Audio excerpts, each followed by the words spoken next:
බන්දල පුතාලා අයබෝවන් අපි යන පන්තිය පටන් ගමුනේ. අපි එතකොට ඉන්නේ තාමත් මොකේද ඉන්නේ? අපි දැන් පේපර් තමයි සාකච්ඡා කරන්නේ නේ. රයිට්? ප්‍රශ්න පත්‍ර තමයි දැන් සාකච්ඡා කරන්න පටන් ගන්න තියෙන්නේ. වැඩ කරන්න ඕන පුතාලා මම ඒක කියන්නේ. රයිට් ටියුට් එකක් දුන්නාට පස්සේ ඒකේ වැඩ කරන්න. රයිට්? එතකොට දන්නා මම පන්තිය හැමදාම තියනවා කියන එකක් දන්නවනේ. රයිට්? පන්තිය තියෙනවා. පන්තිය දිගටම යනවා. රයිට්? ඉතින් ඔයාලා මේ වැඩ ටික කරගෙන පන්තියට එන්න ඕන. හරි? සක්‍රියව සම්බන්ධ වෙන්න. හරි? රයිට් ඕකේ.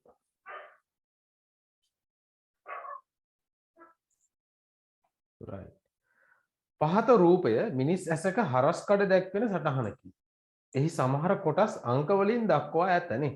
එතකොට මිනිස් ඇසක් ඇඳලා පුතාලා තනියම නම් කරන්න පුළුවන්කම තියෙන්න ඕන ඔයාලට. හරි?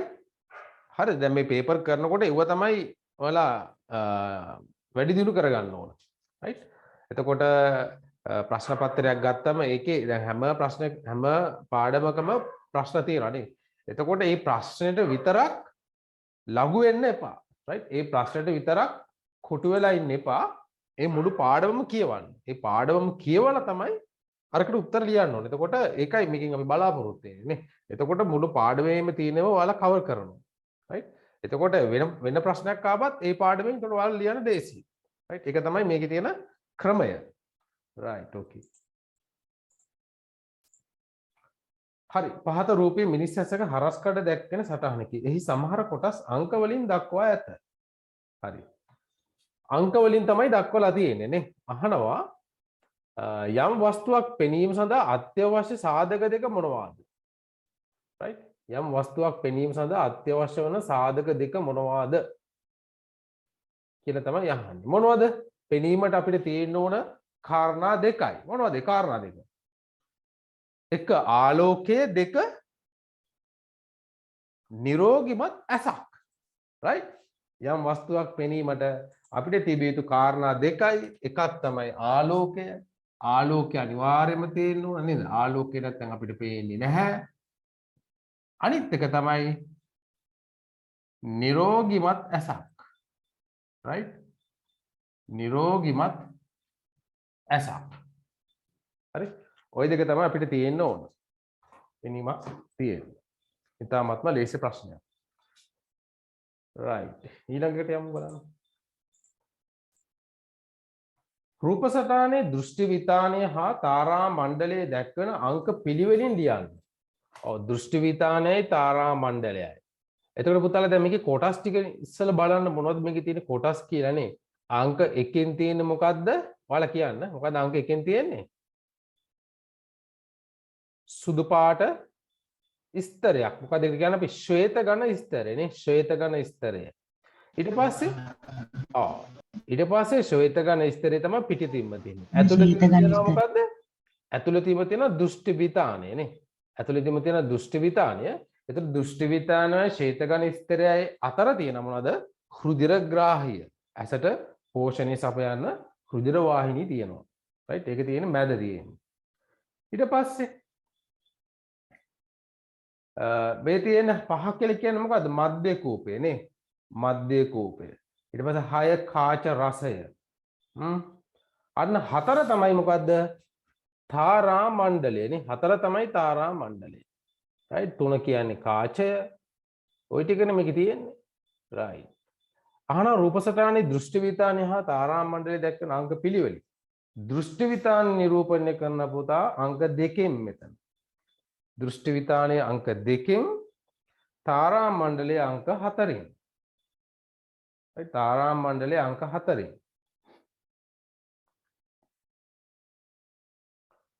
දුර පිහිටි වස්තුවක ප්‍රතිබිම්බය දෘෂ්ටි විතානය මත නාභිගත වන ආකාරය දල කිරණ සටහනකින් ඇඳ දක්වන්න. දුර පිහිටි වස්තුවක ප්‍රතිබිම්බය තමයි අපි දැන් ඇඳලා ලම් කරන්න ඕන ඇස මත පතිත වන ආකාරය නේ. රයිට්? ඔක අඳින්න පුළුවන්ද තනියම?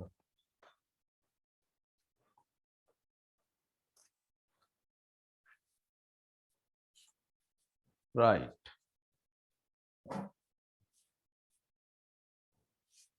ඔව් අපි ඉස්සෙල්ලා ඇහැ අඳින්න දෙපා නේ. ඔන්නෝම ඇහැ අඳිනවා ගෝලාකාරව. right? ඊට පස්සේ මෙතන තියෙනවා කාචය අපි අඳිනවා. එතකොට මේ තමයි දෘෂ්ටි විතාන. right? එතකොට අපි මේකේ අක්ෂය අපි ලකුණු කරන්න එපා.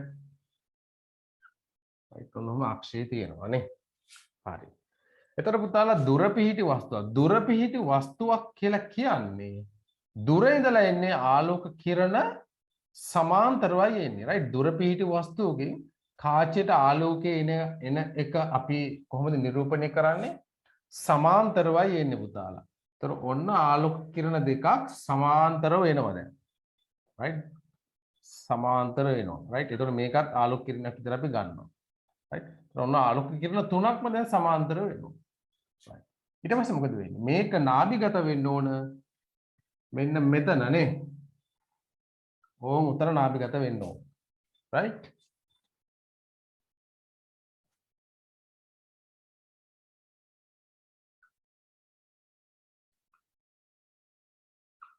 මේ මෙතන නේ. මෙතන තමයි අර මධ්‍ය කූපය.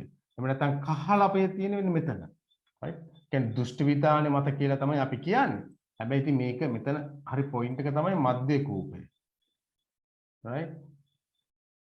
මධ්‍ය කූපය වෙනද අපි කියන කහලපේ කියලා කියනවා නේ. right? ඒතර දුර පිහිටලා දුර ඉඳලා එන වස්තුවක් අපි සලකන්නේ සමාන්තර ආලෝක කිරණ කියන. ඔන්න ඕක තමයි අඳින්න ඕනේ. right? මේක අඳින්නේ නේ. මෙතෙන් ඇවිල්ලා මෙතනින් මේක වර්ධනය වෙනවා. මෙතනුත් මේක වර්ධනය වෙලා යනවා. right? මේ ලම්බක කිරණ ලම්බක වෙන කිරණේ පුතාල ඒක එහෙමම යනවා. right? මේ මැද කිරණේ ඇඳේ නැතත් කමන්නේ. මේ මැද කිරණේ ඇඳේ නැතත් කමන්නේ. right? මැද කිරණේ ඇඳේ නැතත් කිසි ගැටලුවක් නැහැ. ඇඳක් කමන්නේ ඇඳේ නැතත් කමන්නේ. හරි නේද? ඒක පැහැදිලිනේ? ඔයාලා ඇඳලා තියෙන ඇඳේ නැත ඇඳ ගන්නවද මේක? ඇඳලා. හැමෝම ඇඳලා තියෙන්නේ. right. ඊළඟට බලමු අපි. වස්තුව ඇස දෙසට සමීප වූහොත් ප්‍රතිබිම්බයේ තවදුරටත් දෘෂ්ටි විතානය මත නාභිගත කිරීම සඳහා අක්ෂිකාචයේ සිදුවන ක්‍රියාවලිය පැහැදිලි කරන්න. ඒ කියන්නේ වස්තුව ඇස දෙසට සමීප වූහොත් ප්‍රතිබිම්බයේ තවදුරටත් දෘෂ්ටි විතානය මත නාභිගත කිරීම සඳහා අක්ෂිකාචයේ සිදුවන ක්‍රියාවලිය පැහැදිලි කරන්න.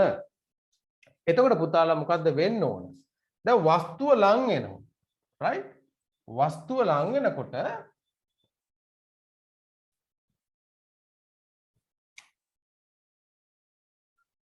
දැන් මේක මෙහෙම කාචය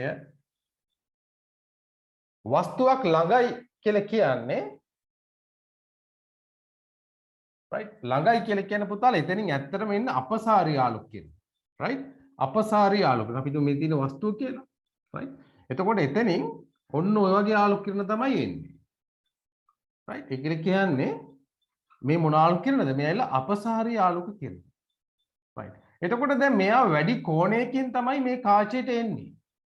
right? වැඩි කෝණයකින් තමයි මේ කාචයට එන්නේ. එහෙමනම් ඒ එන කෝණයෙම මෙයා වර්ධනය කරලා මධ්‍ය කූපය දක්වා නාභිගත කරන්න ඕන. එහෙමනම් මොකද්ද වෙන්න ඕන? මේ කාචයේ වක්‍රතාවය තව වැඩි වෙන්න ඕන. right? කාචයේ වක්‍රතාවය වැඩි වෙන්න ඕන. එතකොට මේ කාචයේ සිදුවන ක්‍රියාවලිය මොකද්ද? කාචයේ සිදුවන ක්‍රියාවලිය තමයි මේකේ වක්‍රතාවය තවදුරටත් වැඩිවීමක් තමයි සිද්ධ වෙන්නේ. right? වක්‍රතාවය වැඩි වෙනවා නේ. වක්‍රතාවය කියන්නේ කොහොමද දන්නවනේ නේ. දැන් මෙහෙම කාචයක් ගත්තොත් මේකේ වක්‍රතාවය අඩුයි නේ. එතකොට මෙහෙම කාචයක් ගත්තොත් ඒකේ වක්‍රතාවය වැඩි. මේ කර්ව් එක වක්‍ර ගතිය වැඩි. ඒකයි කියන්නේ. එතකොට වක්‍රතාවය වැඩි වෙනකොට වැඩි කෝණයකින් ආලෝක කිරණ වර්ධනය කරනවා නේ. කියන්නේ ඔහොම තියෙන එක. ඔහොම වර්ධනය කරලා මෙතන නාභිගත කරනවා. right? හරි. එතකොට උත්තරේ මොකද්ද? මේක අඳින්න ඕනේ නැහැ ප්‍රශ්නෙට. right? උත්තරේ තමයි මෙහෙම ලියන්න උත්තරේ. උත්තරේ මෙහෙම ලියන්න. වස්තුවක් ඇසට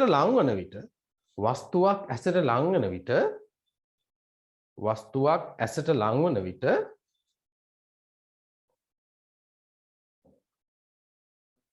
වස්තුවේ සිට කාචයට වස්තුවේ සිට කාචයට වස්තුවක් ඇසට ලංවන විට වස්තුවේ සිට කාචයට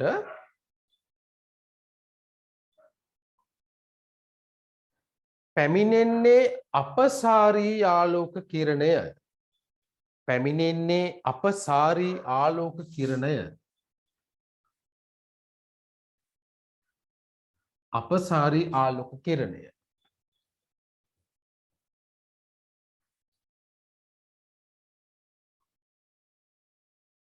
එවිට එම ආලෝක කිරණ එවිට එම ආලෝක කිරණ එවිට එම ආලෝක කිරණ වැඩි කෝණයකින් එවිට එම ආලෝක කිරණ වැඩි කෝණයකින්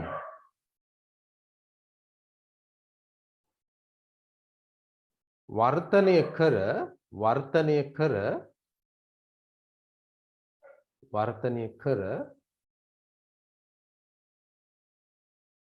දෘෂ්ටි විතානය මත වර්තනය කර දෘෂ්ටි විතානය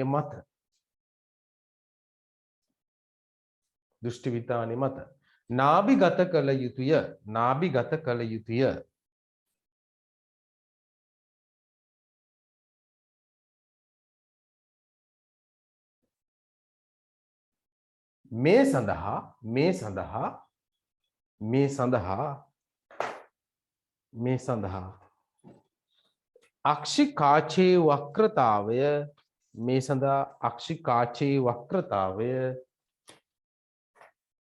මේ සඳහා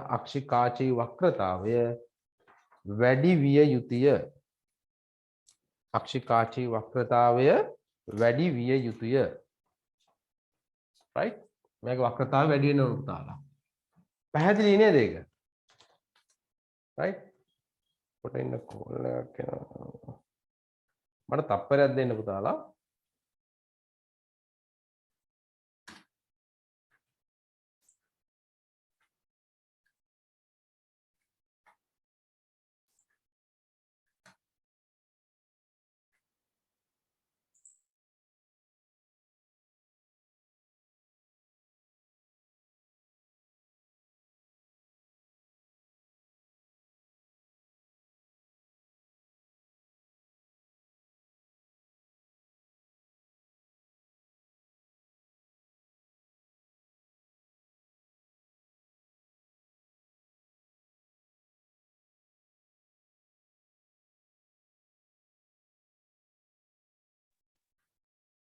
right අපි යමු ඊළඟ ප්‍රශ්නෙට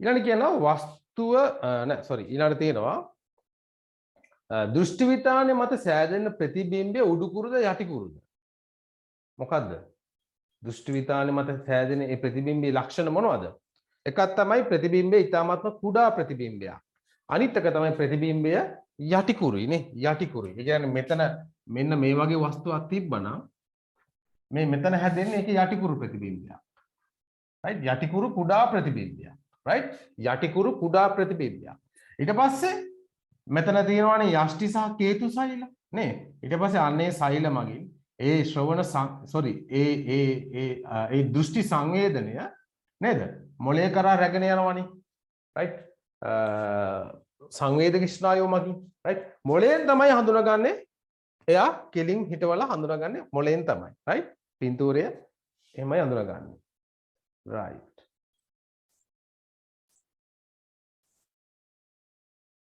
උඩු කුරුයි right sorry ප්‍රතිබිම්බේ යටි කුරුයි බහුලව දක්නට ලැබෙන අක්ෂි දෝෂ දෙකක් ලියන්න right අක්ෂි දෝෂ දෙකක් තමයි පුතාලා අපි ඉගෙන ගත්තා අක්ෂි දෝෂ දෙකයි තියෙන්නේ මොනවද අක්ෂි දෝෂ දෙක එකක් තමයි दूर दृष्टिकत्ते अनित එක අවිදුර දෘෂ්ටිකත්වය right අක්ෂි දෝෂ දෙකයි අක්ෂි රෝග නෙවෙයි අක්ෂි දෝෂ right दूर දෘෂ්ටිකත්වය එක दूर දෘෂ්ටිකත්වය අනිත් එක තමයි අවිදුර දෘෂ්ටිකත්වය නේ ඒක දන්නවනේ ඉතින් right दूर දෘෂ්ටිකත්වය කියලා කියන පුතාලා දුර පේනවා මෙයාට ළඟ පේන්නේ නැහැ right මේකේ තේරුම තමයි දුර පේනවා. right? දුර දෘෂ්ටිකත්වය කියන එකේ තේරුම තමයි දුර පේනවා කියන එක. අවිදුර දෘෂ්ටිකත්වයේ තේරුම තමයි අවිදුර කියන්නේ ළඟ. right? ළඟ පේනවා කියන එක තමයි ඒකේ තේරුම. එතකොට මෙයාට දුර පේනවා නම් මෙයාට පේන්නේ නැත්තේ ළඟ. right? දුර දෘෂ්ටිකත්වයේදී පේන්නේ නැත්තේ මොකද්ද ළඟ. එයාට දුර පේනවා. දුර පේනවා නම් පේන්නේ නැත්තේ ළඟ. මෙතෙන්දී අවිදුර දෘෂ්ටිකත්වය කියන්නේ ළඟ පේනවා. එහෙම නැයාට පේන්නේ නැත්තේ කොහෙද? දුර. right? පේන්නේ නැත්තේ දුර. right. මොකක්ද අහන්නේ? ඔව්. උත්තරේ තමයි දුර දෘෂ්ටිකත්වය සහ විදුර දෘෂ්ටිකත්වය. right. ඊළඟ බලන්න. ඈත සිටින අයෙකු පැහැදිලිව දැකගත නොහැකි අක්ෂි දෝෂයට පිළියම් යෙදූ අවස්ථාව කිරණ සටහනකින් ඇඳ දක්වන්න. right? ඈත සිටින අයෙකු පැහැදිලිව දැකගත නොහැකි අක්ෂි දෝෂයට පිළියම් යෙදූ අවස්ථාව කිරණ සටහනකින් ඇඳ පෙන්වන්න ඕන පුතාලා. එතකොට ඈත පේන කෙනෙක් ඈත සිටින කෙනෙක් පැහැදිලිව පේන්නේ නැහැ. ඒකල කියන්නේ ඈත පේන්නේ ළඟ පේනවා. ඒ කියන්නේ අවිදුර දෘෂ්ටිකත්වයේ තමයි යගේ තියෙන අක්ෂි දෝෂය. right? එතකොට අවිදුර දෘෂ්ටිකත්වයේ තියෙන කෙනෙක්ට ඒ පෙනීම ලබා දෙන්න මොකද්ද කරන්න ඕන? මොකද්ද කරන්න ඕන? අවතල කාච සහිත පැත්තෙන්. ඔව් අවිදුර මම ඔයාලා කිව්වා ක්ලාස් එකේදීත් right? අවිදුර කියන වචනේ කොට right? අවිදුර දෘෂ්ටිකත්වය. අයන්නනේ තියෙන්නේ. එතකොට අවිදුර දෘෂ්ටිකත්වයේදී අපි යොදන පිළියම තමයි අයන්නෙන් පටන් ගන්නවා අවතල. අයන්න. right? අවතල කාච තමයි අපි යොදන්න ඕනේ. right? හොඳට මතක තියාගන්න. අවිදුර දෘෂ්ටිකත්වයේදී අවතල කාච තමයි අපි යොදන පිළියම. right? එතකොට ඒක අඳලා දක්වන්නලු කිරණ රූප සටහන. කිරණ රූප සටහන. මොකද්ද මේකෙන් කරන්නේ ඇත්තටම? right? දැන් ඔන්නෝම ඇහැ තියෙනවා. කාචේ තියෙනවා. right? එතකොට පුතාලා අවිදුර දෘෂ්ටිකත්වයේදී කියන්නේ ළඟ පේනවා. අපි කිව්වනේ ළඟ තියෙන වස්තුවක ඉඳලා එන්නේ අපසාරී ආලෝක කිරණ. ඒකල කියන්නේ එයා වැඩියෙන් වර්ධනය කරලා මෙතන පතිත කරනවා. නාභිගත කරනවා. ඒ කියන්නේ අවිදුර දෘෂ්ටිකත්වයේදී මෙයාගේ කාචයේ වක්‍රතාවය වැඩි. right? අවිදුර දෘෂ්ටිකත්වයේදී මෙයාගේ කාචයේ වක්‍රතාවය මොකද්ද? වැඩිකමක් නේ තියෙන්නේ. අවිදුර දෘෂ්ටිකත්වයේදී කාචයේ වක්‍රතාවය වැඩි.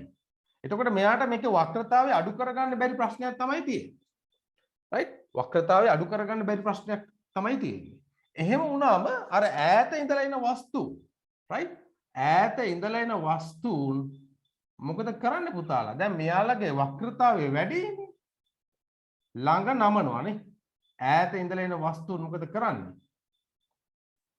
ඈත ඉඳලා එන වස්තුන් කොහෙද පතිත වෙන්නේ? right? මේක වක්‍රතාවය වැඩි. ඒකෙන් මොකද වෙන්නේ? ඔන්න ඔහොමයි. කිරණ සටහන් යන්නේ නේ.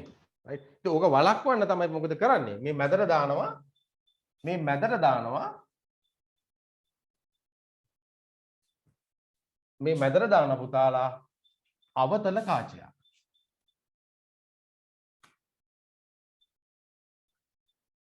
මේ මැදට දාන මෙන්න මේ වගේ අවතල කාචයක්. right?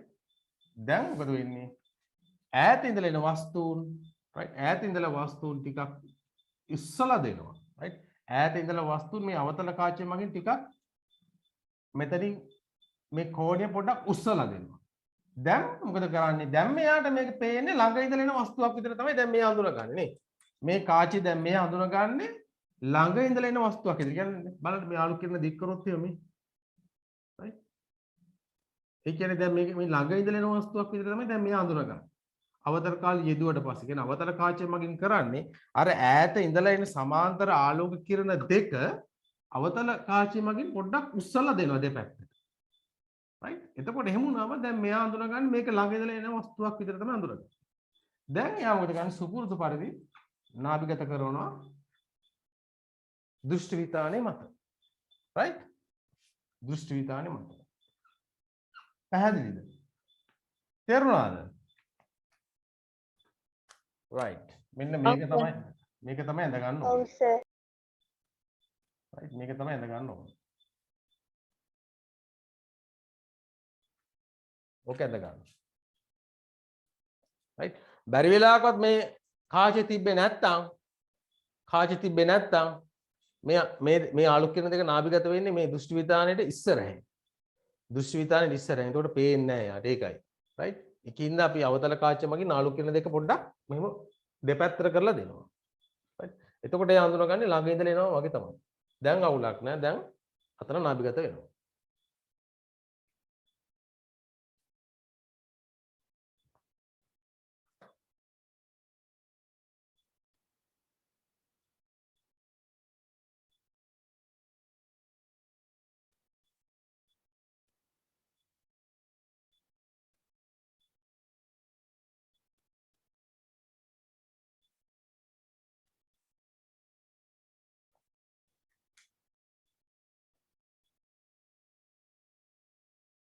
ඔන්න මම ඔයාලට ට්‍රික්ස් මේ මම මෙතෙන්දි මම තුනක් කියලා දුන්නා. right එකක් තමයි දූර දෘෂ්ටිකත්වය අවිදූර දෘෂ්ටිකයි පටලවා ගන්න නැති වෙන්න මම කියලා දුන්නා නේද? දූර දෘෂ්ටිකත්වය.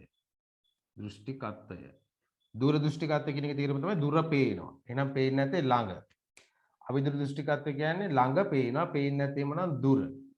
right ඒතර අවිදූර දෘෂ්ටිකත්වයේදී දාන්න ඕන අයන්නෙන් පටන් ගන්න අවතල කාච. එහෙමනම් දුර දෘෂ්ටිකත්වයට අපි දාන්න ඕන මොනවද? උත්තල කාච. right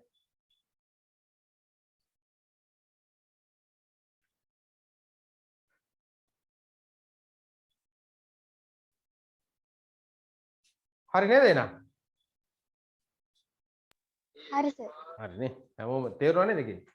ඔන්න ඕක තමයි ඔය පාඩමේ පුතාලා ඔන්න ඔතන තමයි ඔය පාඩමේ ඔය කිරණ රූප සටහන් ටික තමයි පොඩ්ඩක් බලා ගන්න ඕන. right දුර දෘෂ්ටිකත්වයේදී කොහොමද ආලෝක කිරණ ගමන් කරන්නේ ඇස තුලින්? අවිදුර දෘෂ්ටිකත්වයේදී කොහොමද ආලෝක කිරණ ගමන් කරන්නේ? ඒ වගේම අර පිළියම් යදු අවස්ථාවේදී කොහොමද ආලෝක කිරණ ගමන් කරන්නේ? ඔන්න ওই ටික හොඳට බලා ගන්න.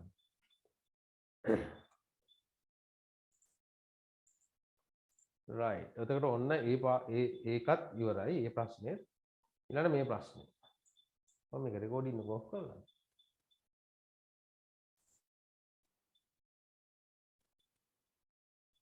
රෙකෝඩ් වෙනවනේ.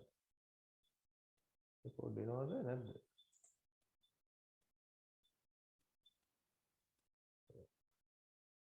හතරවෙනි ප්‍රශ්න බලන්න. ගුරුතුමා විසින් රසායන ද්‍රව්‍ය රාක්කී ඇති බෝතල් වල රසායන ද්‍රව්‍ය සංකේතය සහ සිංහල නම් ලෙස යොදන ලෙස 9 ශ්‍රේණි සිසුන්ට නියම කරන ලදී. එසේ සකස් කර ඇති ලේබල් කීපයක් පහත දැක්කේ. right රසායන ද්‍රව්‍ය රාක්කී ඇති බෝතල් වල රසායන ද්‍රව්‍ය සංකේතය හා සිංහල නම යොදන ලෙස 9 ශ්‍රේණියේ ළමයිට කියලා තියෙනවා. right ඔන්න දැන් 9 ශ්‍රේණියේ ළමයි දැන් තමයි මේක හදලා තියෙන්නේ. right එතකොට මේක ග්ලූකෝස්. right ග්ලූකෝස් වල රසායනික සූත්‍රය තමයි මේ තියෙන්නේ. C6යි H12යි O6යි. right සෝඩියම් ක්ලෝරයිඩ් ඒකත් හරි. සල්ෆත් හරි.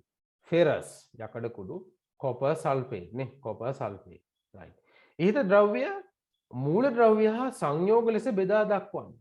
right මූල ද්‍රව්‍ය හා සංයෝග ඉතාමත්ම ලේසි නේ. right මූල ද්‍රව්‍ය හා සංයෝග ලෙස බෙදා දක්වන්න පුතාලා. එතකොට මූල ද්‍රව්‍යයක් පවතින පුළුවන් ආකාර කීපයක් තියෙනවා. right මූල ද්‍රව්‍යයක් පවතින පුළුවන් ආකාර කීපයක් තියෙනවා. එකක් තමයි තනි පරමාණු අවස්ථාව විදිහට තියෙන්න පුළුවන්. ඒ කියන්නේ දැන් ෆෙරස් ගන්නකො. එතකොට මේ ෆෙරස් කියලා කියන්නේ මූල ද්‍රව්‍යයක්. සල්ෆර් කියලා කියන්නේ මූල ද්‍රව්‍යයක්. right එතකොට ඔක්සිජන් කියන්නේ මූල ද්‍රව්‍යයක්. හැබැයි ඔක්සිජන් ස්වභාවයේ පවතින්නේ O2 විදිහට.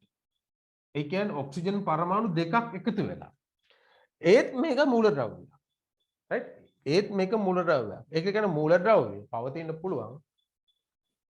අපි මේකට කියන්නේ සම පරමාණුක අණු. ඒ කියන්නේ එකම වර්ගයේ අණු සම්බන්ධ වෙලා තමයි මේ තියෙන්නේ. සම පරමාණුක අණු. එතකොට මේක අපි සංයෝගයක් කියලා සලකන්නේ නැහැ. right සම පරමාණුක අණු අපි සංයෝගයක් කියලා සලකන්නේ නැහැ. right හැබැයි මෙහෙම ගත්තොත් එහෙම සෝඩියම් ක්ලෝරයිඩ් ලුණු. right ඒ කියන්නේ සෝඩියම් පරමාණුවයි ක්ලෝරින් පරමාණුවයි දෙක එකතු වෙලා තමයි මෙතන තියෙන්නේ නේ. එතකොට මෙතන තියෙන පුතාලා මේකත් අණුවක් තමයි. හැබැයි මෙතන තියෙන විෂම පරමාණුක අණු. right එතකොට මේක අපි සලකන්නේ සංයෝගයක් කියලා. right එතකොට මේක සලකන්නේ අපි සංයෝගයක් කියලා. ඒ කියන්නේ සංයෝගයේදී හැමතිස්සෙම වෙනස් වර්ගයේ මූලද්‍රව්‍ය තමයි එකතු වෙන්නේ සංයෝගයකට. right? වෙනස් වර්ගයේ මූලද්‍රව්‍ය තමයි එකතු වෙන්නේ. කියන්නේ වෙනස් වර්ගයේ පරමාණු. right? ඒතර සෝඩියම් කියන්නේ වෙනම පරමාණුවක්, ක්ලෝරින් කියන්නේ තවත් පරමාණුවක් නේ. කියන්නේ සෝඩියම් මූලද්‍රව්‍ය සහ ක්ලෝරින් මූලද්‍රව්‍ය. right? එතකොට සංයෝග කියන්නේ එන්නේ එහෙමයි. right? සංයෝග කියලා කියන්නේ වෙනස් මූලද්‍රව්‍යයන් එකට එකතු වීමෙන් තමයි සංයෝග හැදෙන්නේ. නැත්නම් වෙනස් පරමාණු එකට එකතු වීම. මූලද්‍රව්‍ය තියෙන්න පුළුවන් මෙන්න මේ වගේ තනි විදිහට තියෙන්නත් පුළුවන්. ස්වභාවයෙන් පවතින ආකාරය. එහෙම නැත්නම් මේ අණු විදිහට තියෙන්නත් පුළුවන් නේ. ඔක්සිජන් විදිහට තියෙන්න පුළුවන් මූලද්‍රව්‍ය. ක්ලෝරින් ස්වභාවය විදිහට තියෙනවා. නයිට්‍රජන් තියෙනවා N2 විදිහට. right? හැබැයි carbon dioxide CO2 right? Carbon පරමාණු ඔක්සිජන් පරමාණු දෙකයි. එතකොට මෙයා ඇවිල්ලා සංයෝගයක්. මෙයා සංයෝගයක්, මෙයා මූලද්‍රව්‍යයක්, මෙයා මූලද්‍රව්‍යයක්, මෙයත් මූලද්‍රව්‍යයක්, මෙයත් මූලද්‍රව්‍යයක්, මෙයත් ඔය ඔක්කොම මූලද්‍රව්‍ය. right? පැහැදිලි නේද? right. එතකොට මෙතන අහන ඉහත මූලද්‍රව්‍ය හා සංයෝග ලෙස බෙදා දක්වන්න. right. එතකොට ඔයාලා මෙතන මූලද්‍රව්‍ය කියලා වෙනම කොලම් එකක් ගන්න, තව කොලම් එකක් ගන්න සංයෝග කියලා. right? එතන මූලද්‍රව්‍ය පැත්තට දාන්න පුතාලා මෙතන මූලද්‍රව්‍ය තියෙන මොනවද? සල්ෆර් සහ ෆෙරස්. සල්ෆර් සහ ෆෙරස් කියන්නේ යකඩ නේ. right? සල්ෆර් ෆෙරස් තමයි මූලද්‍රව්‍ය විදිහට ගන්න. සංයෝග විදිහට මෙතන තියෙනවා ග්ලූකෝස්, සෝඩියම් ක්ලෝරයිඩ් සහ කොපර් සල්ෆේට්. ඒ ටික සංයෝග. right. හරි ඒක මම අඳින්නේ නැහැ. ඔයාලා ඒක ඉදිරියට දාගන්න කොටු දෙපැත්තෙන් දාගෙන. මූලද්‍රව්‍ය පැත්තට සල්ෆර් ෆෙරස්, සංයෝග පැත්තට ග්ලූකෝස්, සෝඩියම් ක්ලෝරයිඩ් සහ කොපර් සල්ෆේට්. right. ඉහත ද්‍රව්‍ය මූලද්‍රව්‍ය හා සංයෝග ලෙස බෙදා දක්වන්න. ඒක හරිනේ. right. ග්ලූකෝස් සහ කොපර් සල්ෆේට් සෑදී ඇති මූලද්‍රව්‍ය වෙන වෙනම දක්වන්න. ඔව් ග්ලූකෝස් සහ කොපර් සල්ෆේට් හැදිලා තියෙන කට්ටිය වෙන වෙනම දක්වන්න. right.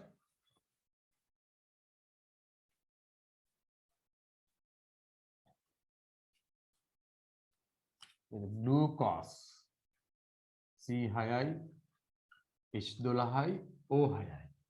right. ඒතර වෙන වෙනම දක්වන්න කියලා කියන්නේ. right. මේ පැත්තේ එතකොට සංයෝගය. right. මේ පැත්තේ ඇවිල්ලා මේක සංයෝගයනේ. right. සංයෝගය සෑදී ඇති මූලද්‍රව්‍ය. right. මේ පැත්තේ සෑදී ඇති මූලද්‍රව්‍ය කියලා මෙතන ඉස්සරහින් ලියන්න මොනවද? Carbon right. කාබන් නේ වරහන් ඇතුලේ C. right. කාබන් ඊට පස්සේ හයිඩ්‍රජන් නේද? Hydrogen H. ඊට පස්සේ ඔක්සිජන්. ඔක්සිජන් වරහන් ඇතුලේ O. ඔන්න ඔහම දාලා ලියන්න.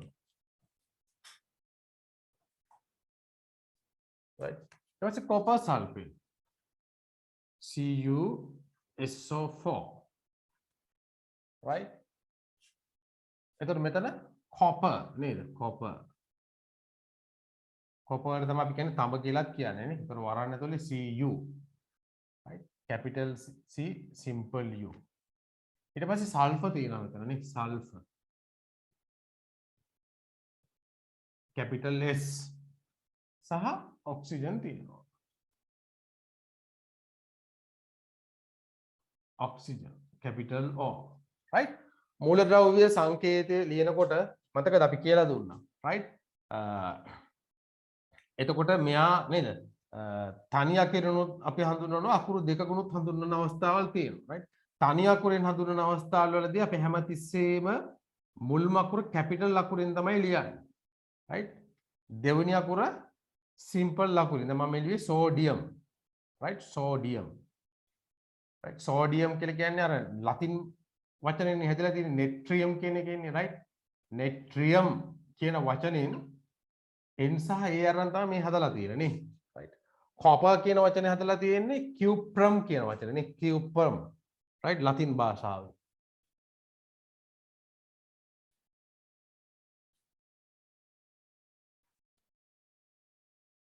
right. ඒකත් හරිම ලේසි නේ. easy game. right. ඊළඟ මොකක්ද දාන්නේ? A B C D E F G හිස්තැන් වලට ගැලපෙන පිළිතුරු ඔබේ පිළිතුරු පත්‍රයේ දක්වන්න. right මෙතන මේ වගේ ඒව ඔයාගේ පිළිතුරු පත්‍රයේ දක්වන්න ඕන පුතාලා. sodium right මෙතන තියෙන sorry nitrogen තියෙන සංකේතය.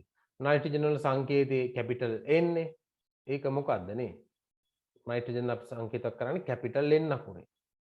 right එතකොට N වල ප්‍රෝටෝන 7ක් තියෙනවා, ඉලෙක්ට්‍රෝන 7ක් තියෙනවා, නියුට්‍රෝන 7ක් තියෙනවා නේ. එතකොට පරමාණුක ක්‍රමාංකය කියලා කිව්වේ මොකක්ද අපි? පරමාණුක ක්‍රමාංකය කියන්නේ න්‍යෂ්ටි ඇති ප්‍රෝටෝන සංඛ්‍යාව නේ. න්‍යෂ්ටි ඇති ප්‍රෝටෝන සංඛ්‍යාවට කිව්ව අපි පරමාණුක ක්‍රමාංකය. ස්කන්ධ ක්‍රමාංක කියලා කිව්වේ න්‍යෂ්ටියේ තියෙන ප්‍රෝටෝන සංඛ්‍යාවේ නියුට්‍රෝන සංඛ්‍යාවේ දෙකේ එකතුව නේ. right එතකොට මෙතන නියුට්‍රෝනත් 7ක් තියෙනවා, ප්‍රෝටෝනත් 7ක් තියෙනවා. එතකොට මේ 7යි මේ 7යි දෙක එකතු වුණාම ස්කන්ධ ක්‍රමාංකය 14ක් වෙනවා. right ඒක පැහැදිලියි. ඊළඟ සෝඩියම්. right sodium. ඒතර ප්‍රෝටෝන 11යි. මෙයා ආවර්තිත වගේ 11 වෙනි ස්ථානෙටයි තියෙන්නේ නේ. ඒතර ප්‍රෝටෝන 11යි ඉලෙක්ට්‍රෝනත් 11යි නේ. right එතෙන්දි මතකද? එතෙන්දි හැමතිස්සෙම පුතාලා න්‍යෂ්ටියේ තියෙන ප්‍රෝටෝන සංඛ්‍යාව right න්‍යෂ්ටියේ තියෙන ප්‍රෝටෝන සංඛ්‍යාව සමානයි ඉලෙක්ට්‍රෝන සංඛ්‍යාවට. right ඒ කියන්නේ මේ ඇවිල්ලා උදාසීන පරමාණුවක. මතක තියාගන්න උදාසීන පරමාණු. අයන නෙවෙයි. right අයන කියන જાතිය නෙවෙයි උදාසීන පරමාණුක හැමතිස්සෙම ප්‍රෝටෝන සංඛ්‍යාව සමානයි ඉලෙක්ට්‍රෝන සංඛ්‍යාව. right ඒක මතක තියාගන්න. ඊළඟට පරමාණුක ක්‍රමාංකය කියලා කිව්ව මොකද්ද නේ? පරමාණුක ක්‍රමාංකය කියලා කිව්වේ අපි මොකද්ද? මේ ප්‍රෝටෝන සංඛ්‍යාව. right පරමාණු ක්‍රමාංකයේ ප්‍රෝටෝන සංඛ්‍යාව. right ඊට පස්සේ ස්කන්ධ ක්‍රමාංකය. ස්කන්ධ ක්‍රමාංකය මොකද්ද? ප්‍රෝටෝන ධන නියුට්‍රෝන නේ. ප්‍රෝටෝන ධන නියුට්‍රෝන ওই දෙක එකතු වෙනනේ කිව්වේ. හැබැයි හැමතිස්සම පුතාලා ප්‍රෝටෝන සංඛ්‍යාව සමාන වෙන්නේ නැහැ නියුට්‍රෝන සංඛ්‍යාවට. right එහෙම අවස්ථාවල් තියෙනවා. හරි? හැබැයි හැමතිස්සම උදාසීන පරමාණුක ප්‍රෝටෝන සමානයි ඉලෙක්ට්‍රෝන සංඛ්‍යාවට. හැබැයි ප්‍රෝටෝන සංඛ්‍යාව සමාන වෙන්නේ නැහැ නියුට්‍රෝන සංඛ්‍යාවට. හැමතිස්සෙම. හරි? බොහෝ විට ওই දෙන්න සමානව තියෙන අවස්ථාවල් තියෙනවා. right right එතකොට ඒ අන්න ඒ පදනමෙන් තමයි මෙන්න මේ වගුව සම්පූර්ණ කරන්න තියෙන්නේ නේ. right එතකොට ඉලෙක්ට්‍රෝන ද ප්‍රෝටෝන 11යි නේද පුතාලා ඉලෙක්ට්‍රෝනත් 11යි නේ. right ඉලෙක්ට්‍රෝන 11යි. B කියන්නේ 11. නියෝන් කියලා කියන්නේ උදාසීන මූලද්‍රව්‍යයක් පුතාලා. උදාසීන මූලද්‍රව්‍යයක්. එතකොට එයාගේ ප්‍රෝටෝන 10යි ඉලෙක්ට්‍රෝනත් 10යි නියුට්‍රෝනත් 10යි. එමනම් පරමාණු ක්‍රමාංක කියලා කියන්නේ මොකද්ද? ප්‍රෝටෝන සංඛ්‍යාවට නේ. C වලට එන්න ඕන 10. C වලට එන්න ඕන 10. phosphorus right phosphorus වල දැන් ප්‍රෝටෝන සංඛ්‍යාව ඔයා දන්නේ නැහැ මෙතන. හැබැයි ඔයාට මෙතන දීලා තියෙන ඉලෙක්ට්‍රෝන සංඛ්‍යාව. ඉලෙක්ට්‍රෝන සංඛ්‍යාව සෑම විටම ප්‍රෝටෝන සංඛ්‍යාවට සමාන. ඒ කියන්නේ මෙතෙන් දෙන්න ඕන 15. මෙතෙන් දෙන්න ඕන 15. right D කියන්නේ 15. ස්කන්ධ ක්‍රමාංකය කියන්නේ මොකද්ද? ප්‍රෝටෝන සංඛ්‍යාවයි නියුට්‍රෝන සංඛ්‍යාව එකතු. ඒ කියන්නේ 15යි 16යි කීයද? 31යි නේ. මෙතෙන් දෙන්න ඕන 31. E කියන්නේ 31. පොටෑසියම් වල ඔක්කොම දීලා තියෙන්නේ නේද? පොටෑසියම් වල ඔක්කොම ටික දීලා තියෙන්නේ. අන්න මෙතන සංකේතය දීලා තියෙනවා. Al. Al කියන්නේ මොනවද? ඇලුමිනියම් නේ.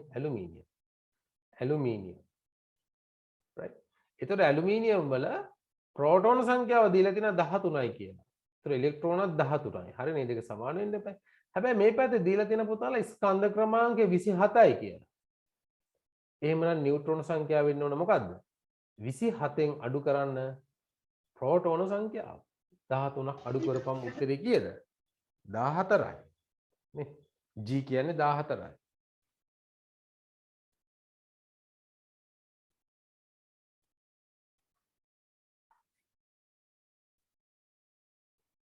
G කියන්නේ 14යි. right. ඕක කරගන්න බැරි කවුරු හරි හිටියද? ඕක කරගන්න බැරි කවුරු හරි හිටියද? නෑනේ. හැමෝම කරානේ. right. කරගන්න බැරුණා නම් ටොක්ක්ක් ගන්න ගන්න ඕනේ හොඳට හයිය. right. ඊළඟට යමු අපි.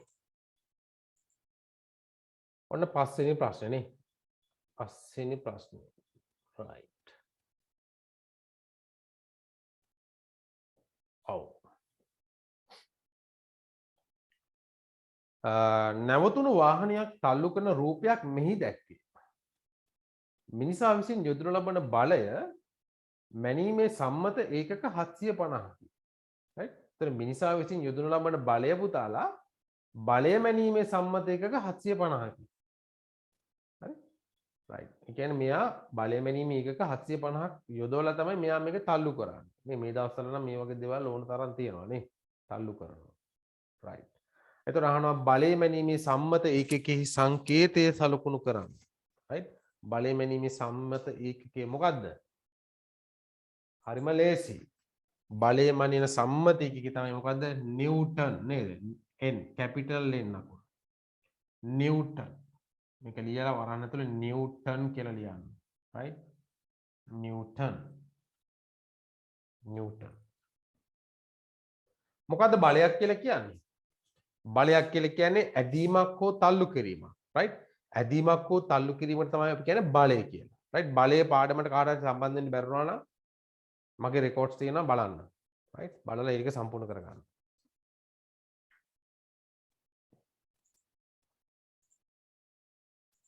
right. ඊළඟ බලන්න.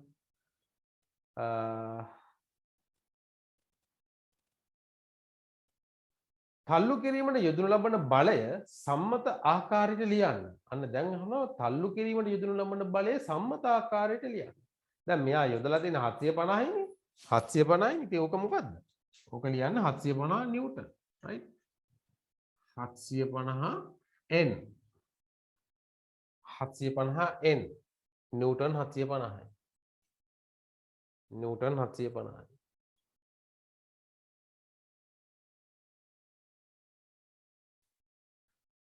right. ඊළඟට යමු. වාහනයේ චලනය වන දිශාව දක්වන්න. දිශාව දක්වන්න. මේක අඳින්න කියලා නැහැ නේ. මේක A මේක B. එතකොට පුතාලා වාහනේ චලන දිශාව A දෙසට නේද? A දෙසට. right? A දෙසට. A දෙසට චලනය වේ. ඒ දෙසට. right? ඒ කියන්නේ හරි?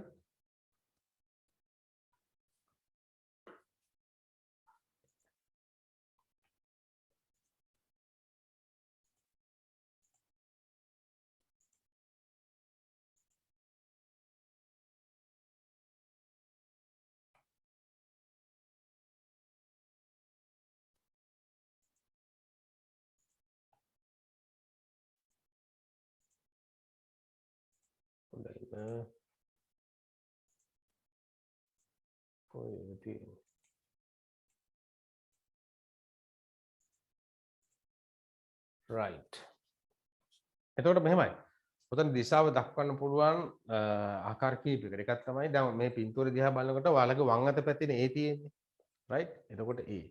එතකොට වම දෙසට කියලා ලියන්නත් පුළුවන්. right? වම දෙසට කියලා ලියන්නත් පුළුවන්. ඒ කියන්නේ දකුණේ සිට වම දෙසට. right? එහෙම නැත්නම් AB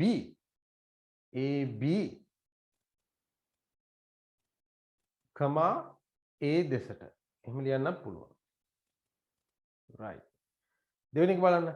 බලයේ දෛශක රාශියක් ලෙස හැඳින්වීමට හේතු දක්වන්න. ඇයි අපි බලයේ දෛශක රාශියක් කියලා කියන්නේ? බලයට තියෙන විශාලත්වයක් සහ දිශාවක්. right? දෛශක රාශි කියලා කියන්නේ දිශාවක් සහ විශාලත්වයක් කියන අන්න ඒ දෙක තියෙන්න ඕනේ. right? අන්න ඒකයි. ඒතකොට බලයේ කියන්නේ උත්තර ලියන්න බලයට දිශාවක් සහ විශාලත්වයක් ඇත. එම නිසා ඒ දෛශක රාශිය.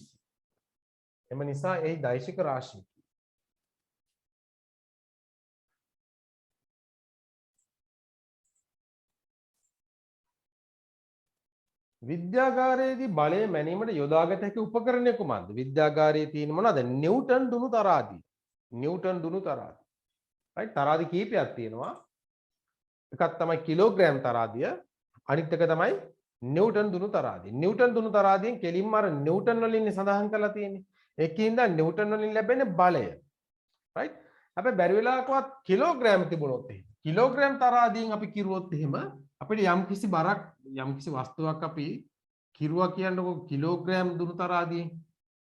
දැන් මෙහෙම දුණු තරහාදියේ මෙතන මෙහෙම කිලෝග්‍රෑම් වලින් තමයි සලකුණු කරලා තියෙන්නේ නේද? right? කිලෝග්‍රෑම් වලින් තමයි සලකුණු කරලා තියෙන පාට අංකේ. right? එතකොට මේක කොක්කක් දාලා මේක එල්ලුවොත් එහෙම. අපි හිතමු මෙතන යම්කිසි අගයක් ආව කිලෝග්‍රෑම් 50ක් කියලා. කිලෝග්‍රෑම් 50ක ස්කන්ධයක් තමයි දැන් අපිට ආවේ. එතකොට පුතාලා මේක බර කරගන්න අපි මොකද කරන්නේ? බර. right? බර කරගන්න අපි කරන්න ඕන ස්කන්ධය. ඒ කියන්නේ m වැඩි කරන්න ඕන පෘථිවියේ ගුරුත්වජ ත්වරණයේ අගය. ඒ කියන්නේ g. right? එතකොට m කියලා කියන්නේ කිලෝග්‍රෑම් 50යි පෘථිවියේ ගුරුත්වජ ත්වරණය 9.8යි තප්පර වර්ගයට මීටර. right? ඔන්න ඕකෙන් වැඩි කරොත් තමයි අපිට ලැබෙන්නේ උත්තරේ නිව්ටන් වලින් තමයි ලැබෙන්නේ. අපි ගණනය කිරීමේ පහසු සඳහා අපි මේ 9.8 අපි සලකනවා 10ක් කියලා. ඒ කියන්නේ පෘථිවියේ ගුරුත්වය ත්වරණය තප්පර වර්ගයට මීටර 10ක් කියලා අපි සලකනවා ගණනය කිරීමේ පහසුව. එතකොට මෙතන උත්තරේ කීයද? 500යි තප්පර වර්ගයට මීටර කිලෝග්‍රෑම්. right?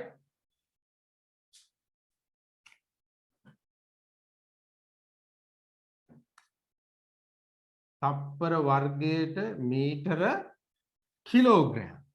පුතාලා නිව්ටන් එකක් කියලා කියන්නේ තප්පර වර්ගයට මීටර කිලෝග්‍රෑම් එකක් කියලා කියන්නේ නිව්ටන් එකක්.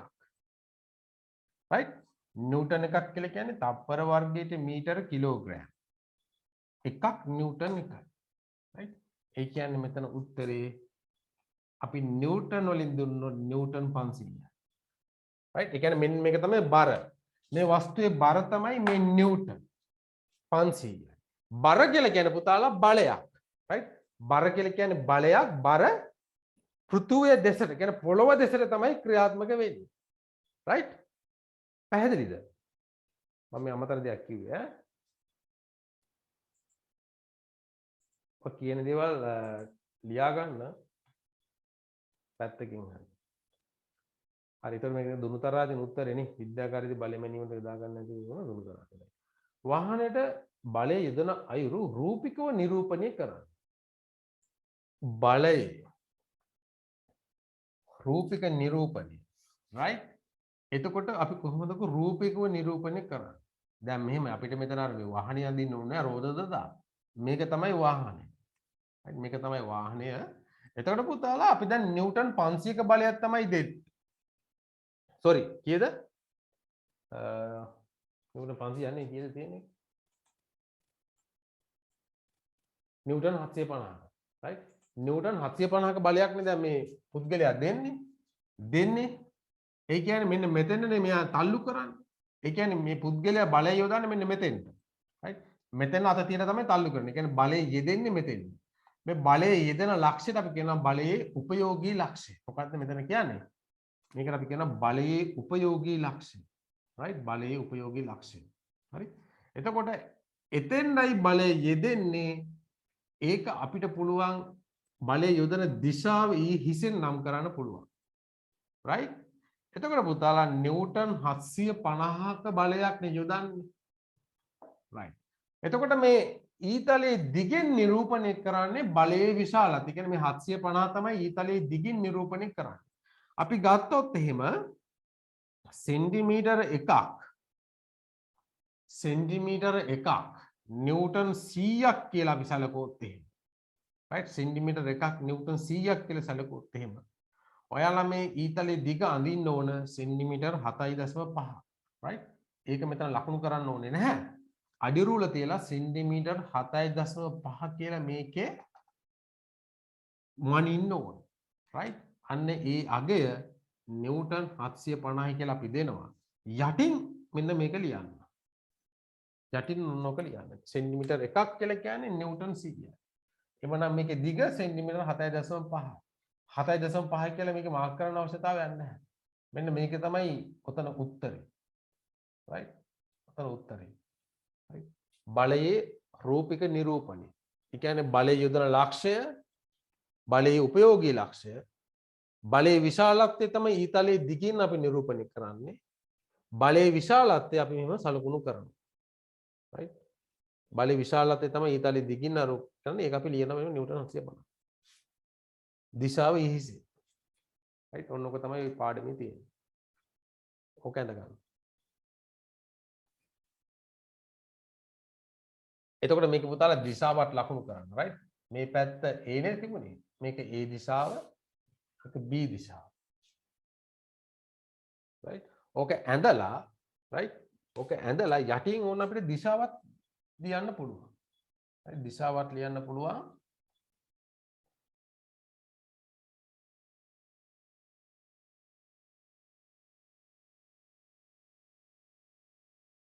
AB අක්ෂයේ සිට B දිශාවට.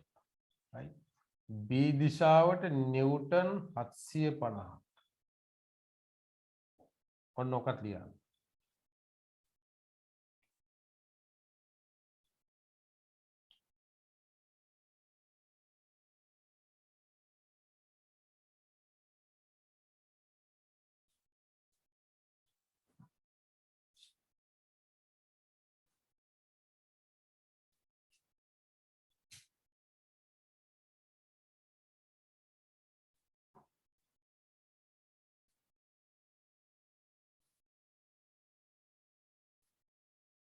හරිද? ඒක තේරුණා නේද?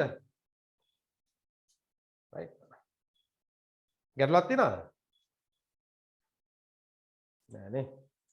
ගැටලුවක් තිබ්බක් කියන්නේ නැහැ. right okay. ඊළඟ මොකක්ද කියන්නේ?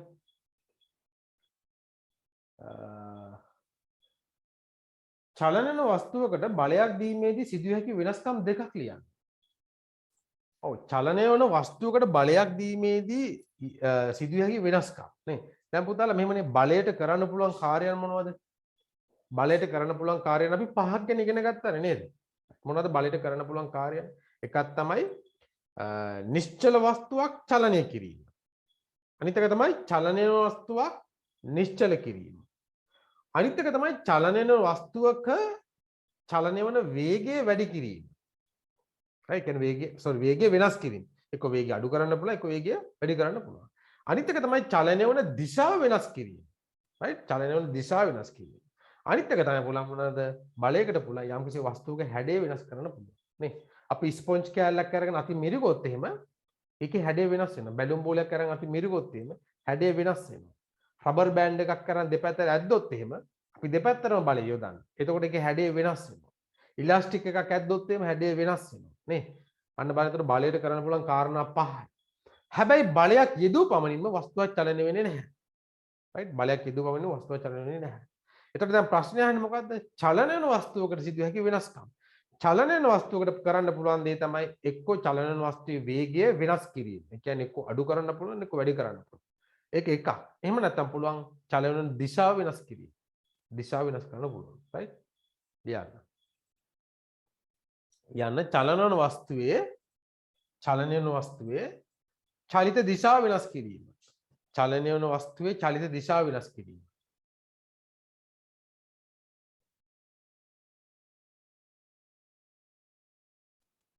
අනිත් එක තමයි චලනය වන වස්තුවේ වේගය වෙනස් කිරීම. වේගය වෙනස් කිරීම. right? වේගය හෝ ප්‍රවේගය. right? වේගය හෝ ප්‍රවේගය. right? චලන වන වස්තුවේ වේගය වෙනස් කිරීම නැත්නම් ප්‍රවේගය වෙනස් කර කිව්වත් කමක් නැහැ. right? ඒ කියන්නේ සරල රේඛීය මාර්ගයක යනවා නම් ඒක ප්‍රවේගය. අර මෙහෙම වංගු සැරින් සැරේ දිශාව වෙනස් වෙවි යනවා නම් ඒක වේගය. right? ඒතර වේගය කියලා කියන්නේ අදිශ රාශියක්. වේගයට විශාලත්වයක් විතරයි තියෙන්නේ, වේගයට දිශාවක් නැහැ. හැබැයි ප්‍රවේගයට දිශාවකුත් තියෙනවා, විශාලත්වයකුත් තියෙනවා. ප්‍රවේගය කියලා කියන්නේ දෛශික රාශියක්. right? හරි නේද? ඒ ටියුට් එකේ. ඒ ටියුට් එකේ ප්‍රශ්න ටික ඒකට ඔන්න ඔක්කොම අපි සාකච්ඡා තවත් එකක් තියෙනවා නේ. right. 6 වෙනි ප්‍රශ්නේ. 6 වෙනි ප්‍රශ්නේ යනවා. පැත්තක වර්ගඵලයේ වර්ග මීටර් 0.2ක් වන සමචතුරස්‍රාකාර ලී කුට්ටියක් මේසයක් මත තබා ඇති අයුරු රූපයේ දැක්කේ. ලී කුට්ටියේ බර නිව්ටන් 200කි. ඒකී වර්ගඵලයක් මත යෙදෙන බලයේ පීඩනය නම් වේ. right. එතකොට පුතාලා මේ දැන් මේ ලී කුට්ටියක් තියෙනවා. ලී කුට්ටියේ බර නිව්ටන් 200යි. ඒ කියන්නේ මෙයා මගින් ඇති කරන බලය නිව්ටන් 200යි. right. නිව්ටන් 200යි. එහෙමනම් පුතාලා නිකමට හිතන්න. මෙයාගේ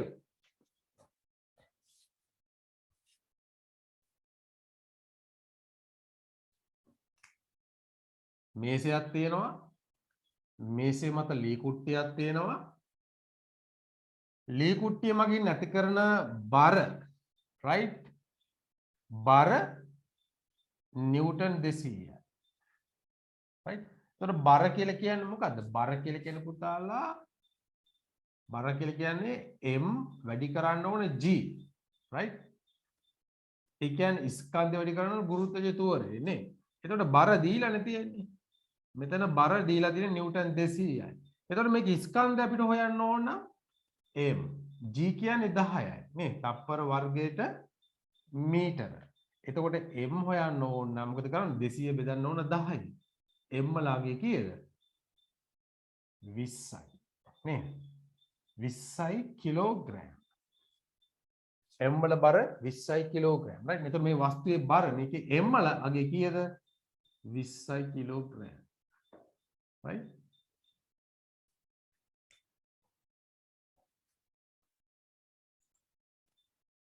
මොකක්ද අහන්නේ ප්‍රශ්න? පීඩනයේ සෙවීම සඳහා සුදුසු ප්‍රකාශයක් ලියන්න. පළවෙනි ප්‍රශ්න. පීඩනයේ සෙවීම සඳහා සුදුසු ප්‍රකාශයක්. පීඩනය කියලා කියන්නේ මොකද්ද පුතාලා? පීඩනය කියලා කියන්නේ ඒකක වර්ගඵලයක් මත ක්‍රියාත්මක වන බලය නේ. පීඩනයේ සමානයි වර්ගඵලය. right. අපි කියන්නේ අතන මේකට අභිලම්බ බලය කියලා කියන්නේ. right. පීඩනයේ සමානයි බලය බෙදන්න ඕන වර්ගඵලය. right. ඒතර බලය කියලා කියන පුතාලා අභිලම්බ බලය. නිකම් බලය කියලා ලියුවත් කමක් නැහැ. right.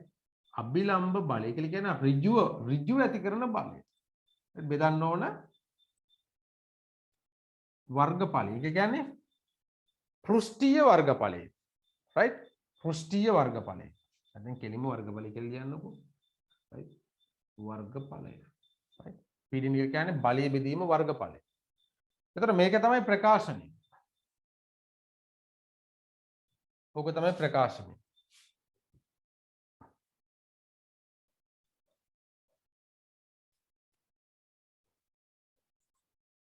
right.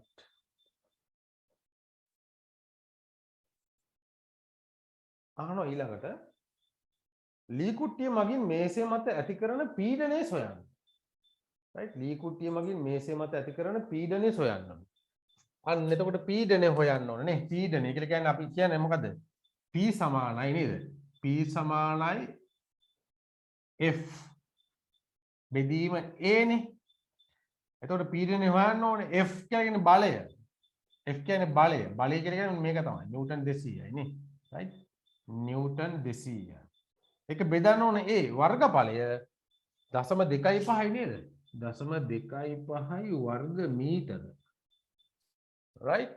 එතකොට ඕක සුළු කරපුවාම ඔයාලට උත්තරේ එනවා 800ක් වර්ග මීටරයට නිව්ටන් කියලා. right. 800යි වර්ග මීටරයට නිව්ටන්.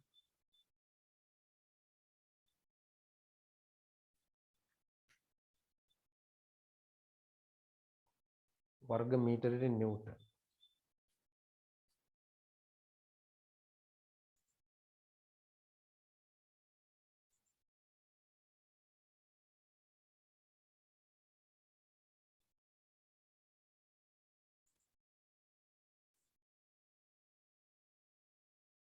ඔක ලියා ගන්න.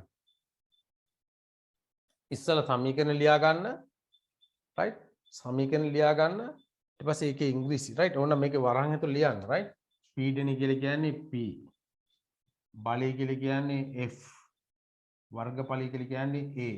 ඔන්නෝම දාගෙන ඔක ලියලා හදන්න දාන්න.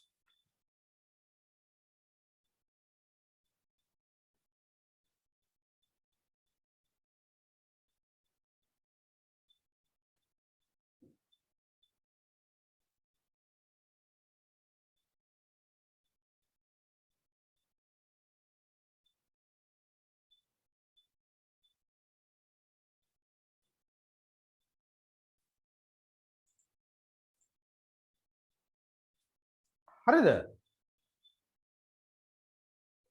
සචිත් හරිද? නොමින්දි අර දැහැමි ඉන්නවද? දැහැමි. තරිඳු. විරුක. right. අයුකි නැද්ද? අයුකි left වෙලාද? සදී පුතා අලුතෙන් join උනේ. සදී ස්වර්ණජිත්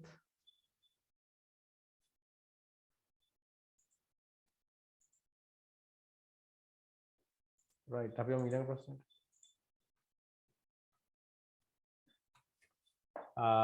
ලී කුට්ටිය මේසේ දිගේ ඇදගෙන යාමට රෝලර් 4ක් මත තබා ඇති විට. එන රෝලර් 4ක් right? තබා ඇති විට. ලී කුට්ටියෙන් මේසේ මත ඇති කරන පීඩනයට කුමක් සිදු වේද? රෝලර් 4ක් තමයි ක්‍රියාත්මක මේ ලී කුට්ටිය මගින් ඇදගෙන යන්නේ. අහනවා එතකොට ඇති කරන පීඩනයට කුමක් සිදු වේද කියලා අහනවා. right? පීඩනයට කුමක් සිදු වේද කියලා තමයි අහන්නේ. right. එතකොට මොකද්ද වෙන්න පුළුවන්?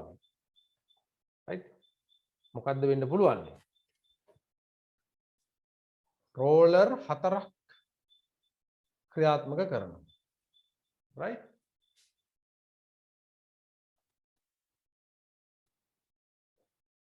දැන් ආයෙත් ප්‍රශ්නෙට යමු.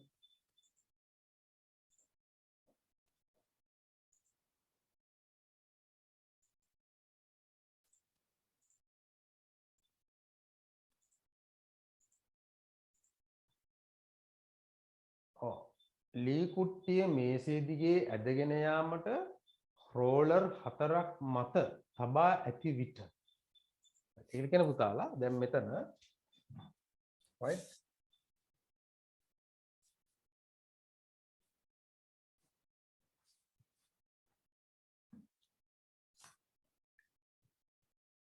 දැන් මෙහෙම රෝලර් 4ක් දාලා තියෙනවා. ඒ උඩ තමයි දැන් ලී කුට්ටිය තියලා තියෙන්නේ. දැන් මේසේ තියෙනවා ඔන්න ඔහොම. right? ඒතකොට මේක තමයි මේසය. දැන් මොකද කරන්නේ? මේක ඇදගෙන යන්නයි හදන්නේ. ඔන්න ඔහොම අදිනවා පැත්තකට. right. එතකොට අහනවා මොකද ප්‍රශ්නේ අහනවා ලී කුට්ටිය මතනේ ඇති වෙන පීඩනය මොකද්ද වෙන්නේ කියලා. ලී කුට්ටියෙන් මේසේ මත ඇති කරන පීඩනයට කුමක් සිදු වේද? right පුතාලා. එතකොට දැන් බලන්න මොකද්ද පීඩනය කියලා කිව්වේ අපි? පීඩනය කියලා කියන්නේ F බෙදීම A නේ. right. F මත මොනවද බලපාන්නේ? F මත බලපාන සාධක මොනවද? F මත ඒ කියන්නේ M G නේ ස්කන්ධය සහ ගුරුත්වජ ත්වරණය බලපාන්නේ. එතකොට දැන් බලන්න F වැඩි වෙනවා M වැඩි වෙනකොට right M වල අගේ වැඩි වෙනකොට දැන් මෙයා නියතයක් නේ මෙයා වෙනස් වෙන්නේ නැහැ. M වල අගේ වැඩි වෙනකොට මොකද වෙන්නේ? ඒ කියන්නේ F වල අගේ වැඩි වෙනවා. F වල අගේ වැඩි වෙනවා කියලා කියන්නේ මොකද වෙන්නේ? පීඩනය වැඩි වෙනවා.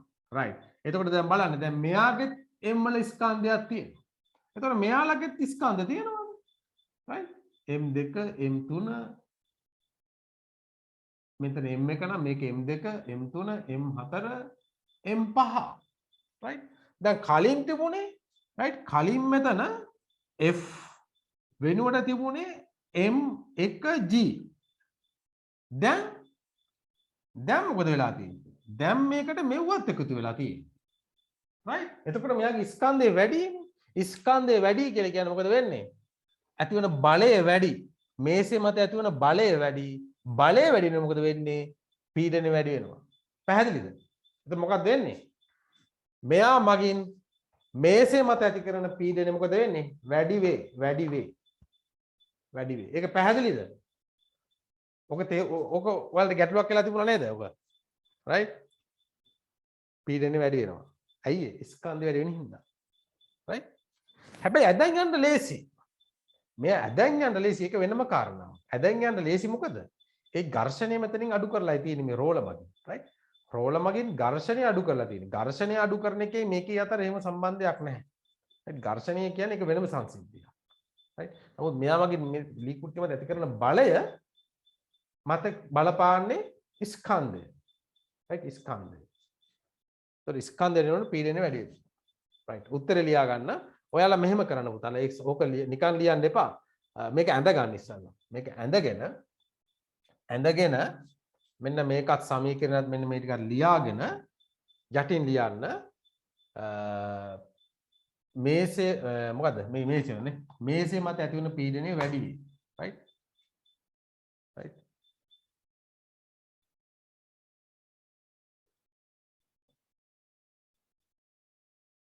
මේසේ මත ඇතිවන පීඩනය වැඩි වේ වරණ ඇතුලේ මොකද රෝලර් වල ස්කන්ධයද එකතු වීම නිසා right රෝලර් වල ස්කන්ධයද එකතු වීම නිසා ඒ මගින් ඇතිවන බලය වැඩි වේ.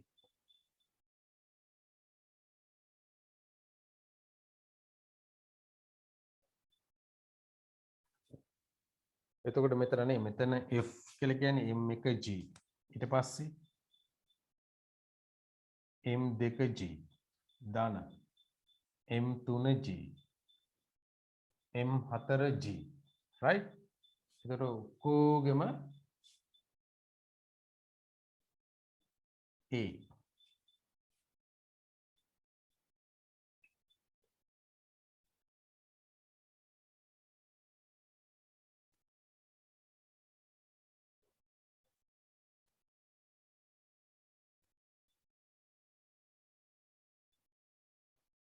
හරි එතකොට බලන්න මේකේ තවත් දෙයක් තියෙනවා පුතාලා මේ සිද්ධියේ තවත් දෙයක් තියෙනවා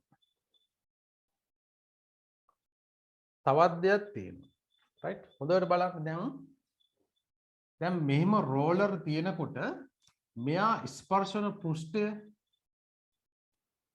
අඩුයිනේ නේ ස්පර්ශන පෘෂ්ඨය අඩුයි කියලා කියන්නේ ස්පර්ශ වන වර්ගඵලය අඩුයි දැන් මෙතන right ස්පර්ශ වන වර්ගඵලය අඩුයි එතකොට ඒ වලාගේ අඩු වෙනවා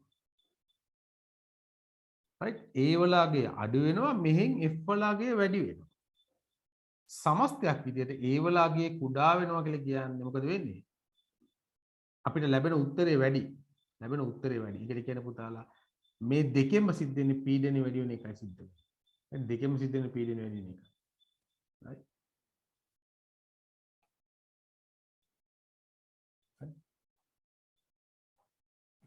ඒකත් පැහැදිලි නේද right එතකොට අර මේසේ මත ඇති කරන පීඩනය වැඩි පුතාලා වර්ගඵලය අඩු වෙනකොට මේසේ මත ඇති කරන පීඩනය වැඩි වෙනවා. ඒ කියන්නේ කුඩා ස්පර්ශක පෘෂ්ඨයක් මත විශාල බලයක් ක්‍රියාත්මක වෙනවා. හරියට නිකන් අර උල් සපත්තු දාගෙන කාන්තාවන් යන්නේ. එතකොට අපේ කකුලක් පෑගුණාම තරු විසි වෙන්නේ. පීඩනය වැඩි නේ. වර්ගඵලය අඩු වෙනොත් පීඩනය වැඩි වෙනවා. right වර්ගඵල අඩු වෙනකොට පීඩනය වැඩි වෙනවා right ඒකට ලියන්න තර ලකුණක් දාලා මෙහෙම ලියන්න රෝලර්ස් භාවිතා කිරීමේදී right රෝලර්ස් භාවිතා කිරීමේදී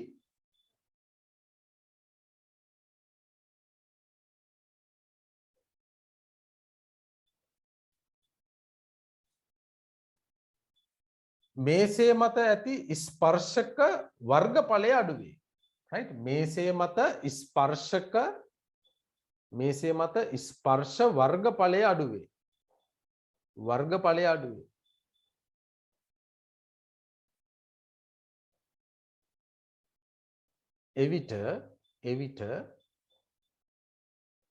එවිට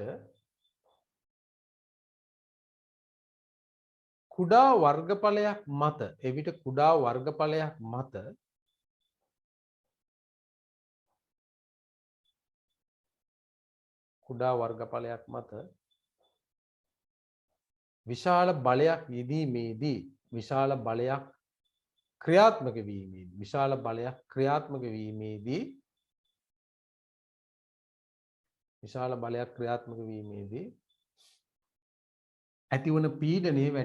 ඇතිවන පීඩනය වැඩි වේ.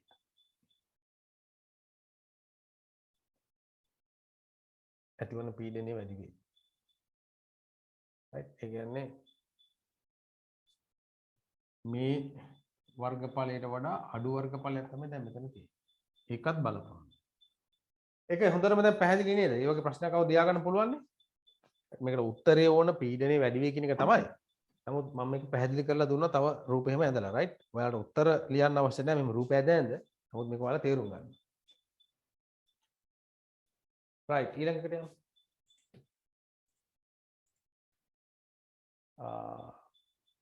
ඒක අහලා තියෙනවා නේ. පීඩනය ඇසුරින් ඔබේ පිළිතුරට හේතුව පැහැදිලි කරන්න. ඒක ලියන්නත් තියෙනවා නේ. පීඩනය ඇසුරින් ඔබේ පිළිතුරට හේතුව පැහැදිලි කරන්න. right. right. හේතුව ලියන්න මෙහෙම. හේතුව ලියන්න මෙහෙම. හේතුව ලියන්න මෙහෙම. මොකද්ද ඔක යොදලා තියෙන rollers නේ. right. rollers right. rollers භාවිතයේදී rollers භාවිතයේදී rollers භාවිතයේදී ලී කුට්ටියේ ස්කන්ධයට අමතරව ලී කුට්ටියේ ස්කන්ධයට අමතරව ලී කුට්ටියේ ස්කන්ධයට අමතරව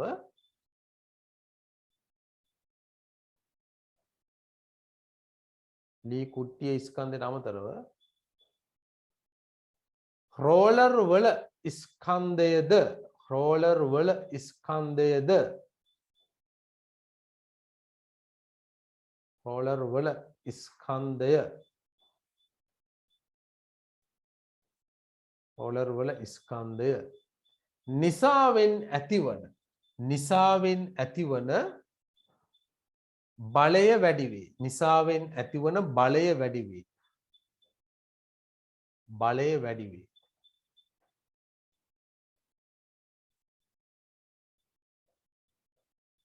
right වරණ ඇතුලේ බර වරණ ඇතුලේ බර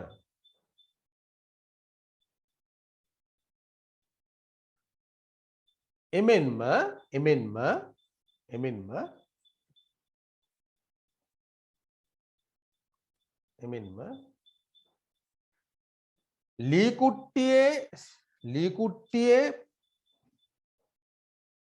ලී කුට්ටියේ වර්ගඵලයට වඩා එමෙන්ම ලී කුට්ටියේ වර්ගඵලයට වඩා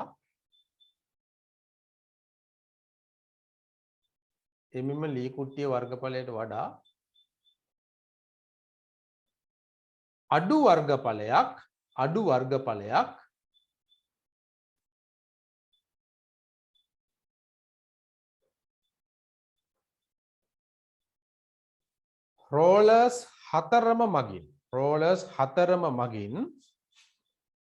රෝලර්ස් හතරම මගින්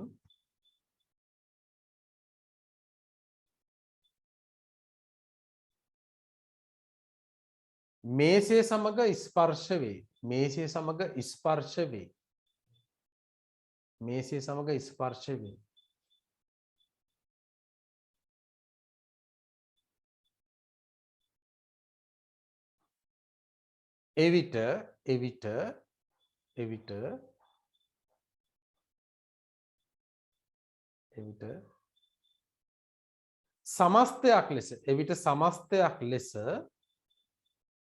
එවිට සමස්තයක් ලෙස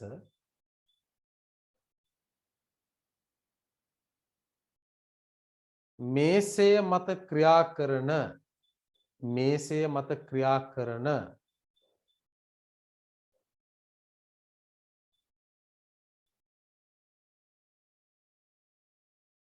අභිලම්බ බලය වැඩිවන අතර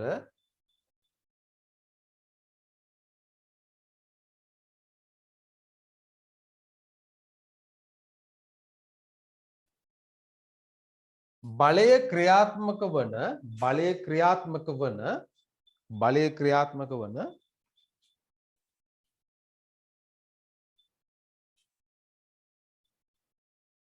පෘෂ්ඨීය වර්ගඵලය අඩු වී ඇත.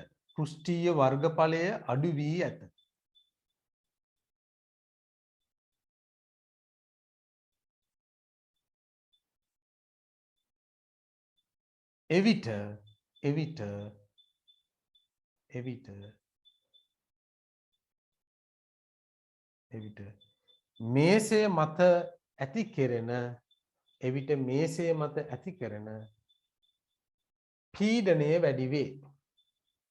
එවිට මේසය මත ඇති කරන පීඩනය වැඩි වේ. right?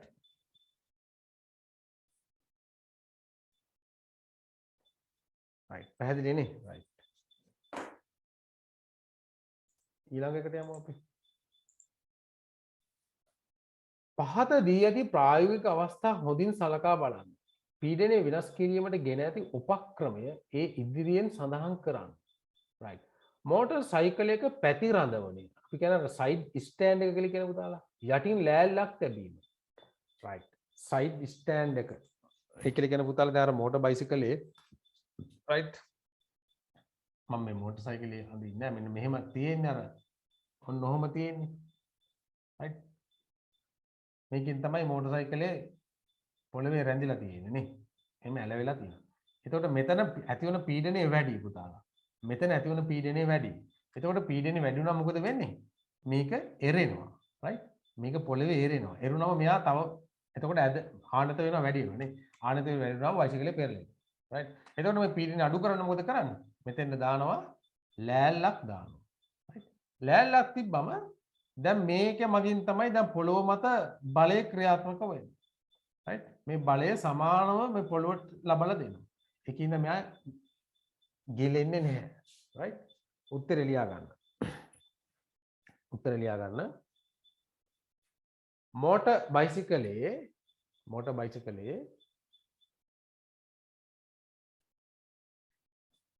මෝටර් බයිසිකලේ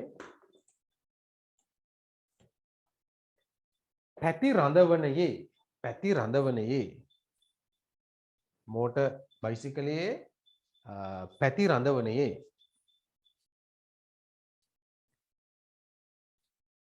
පොළවේ ස්පර්ශවන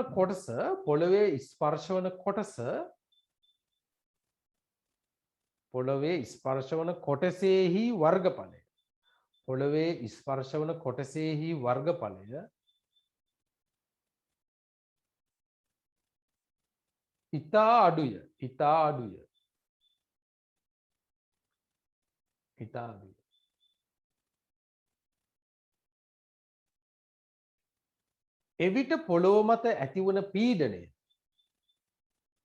එවිට පොළොව මත ඇතිවන පීඩනය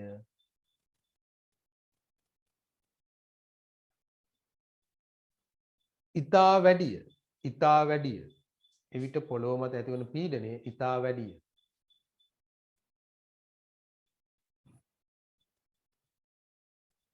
මේ හේතුවෙන්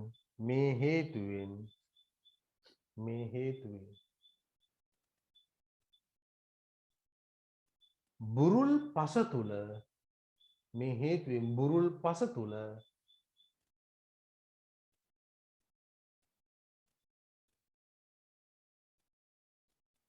පැති රඳවනය ගිලීමෙන්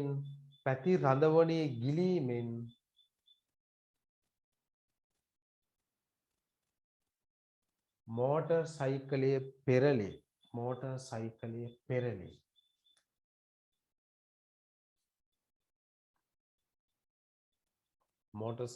පෙරළේ.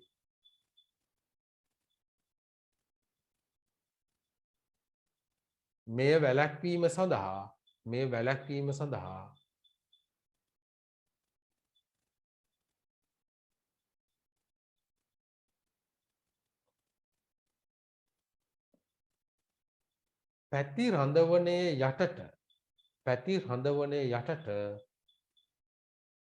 වැළැක්වීම සඳහා පැති රඳවනයේ යටට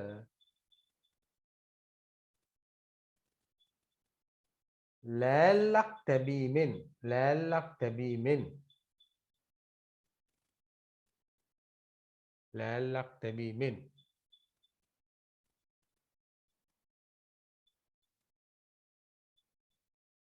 පෘෂ්ඨීය වර්ගඵලය වැඩි වේ. පෘෂ්ඨීය වර්ගඵලය වැඩි වේ. එවිට එවිට පොළොව මත ඇති කරන පීඩනය අඩු වේ. එවිට පොළොව මත ඇති කරන පීඩනය අඩු වේ. එවිට පොළොව මත ඇති කරන පීඩනය අඩු වේ.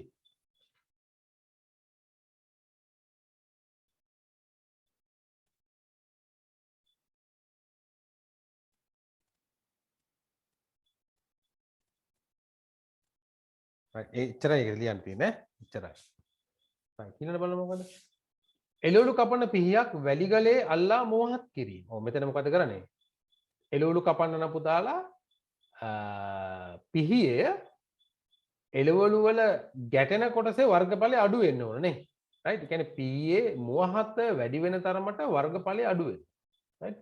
එතකොට වර්ගඵලය අඩු වෙනකොට පිහිය මගින් එළවලුව මත ඇති කරන පීඩනය වැඩි වෙනවා. එවිට මොකද වෙන්නේ? එළවලුව හොඳින් කැපෙනවා. රයිට්? රයිට්. එහෙම ලියන්නකො තන. ලියන්න. පිහිය මෝහත් කිරීම මගින් පිහිය මෝහත් කිරීම මගින් පිහිය මෝහත් කිරීම මගින්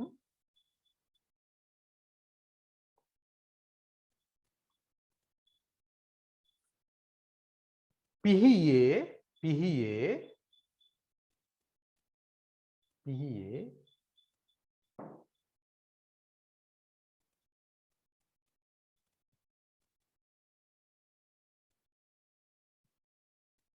එළවලුව සමග ගැටෙන පෘෂ්ඨය එළවලුව සමග ගැටෙන පෘෂ්ඨය අඩු වේ. එළවලුව සමග ගැටෙන පෘෂ්ඨීය වර්ගඵලය right එළවලුව සමග ගැටෙන පෘෂ්ඨීය වර්ගඵලය අඩු වේ. අඩු වේ.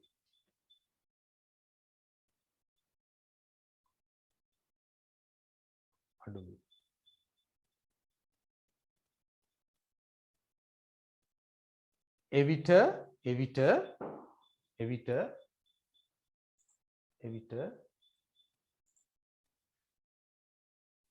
එවිට එළවලුව මත ඇති කෙරෙන පීඩනය වැඩි වේ. එවිට එළවලුව මත ඇති කෙරෙන පීඩනය වැඩි වේ.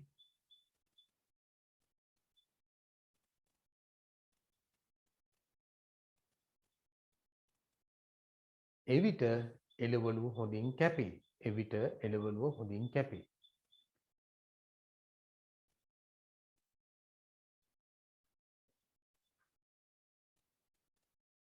right ඊළඟ බලන්න. ඔබේ දෙවුර මත පීඩනයේ බලපෑම අඩු කිරීමට ඔබේ පාසල් පොත් මල්ලට යොදා ඇති උපක්‍රමය සඳහන් කරන්න. ඔව්. මොකද උපක්‍රමය? ලියන්න. කෙටියෙන් ලියන්න. උපක්‍රමය තමයි පාසල් පොත් බෑගයේ පටියේ වර්ගඵලය වැඩි කර තැබීම නේ. right ලියන්න. පාසල් පොත් බෑගයේ පටිවල පාසල් පොත් බෑගයේ පටිවල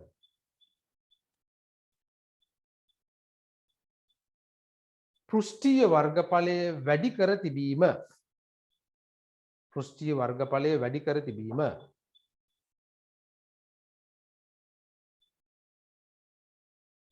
එනම් පෘෂ්ඨීය වර්ගඵලය වැඩි කර තිබීම එනම් මහත පටි යොදා තිබීම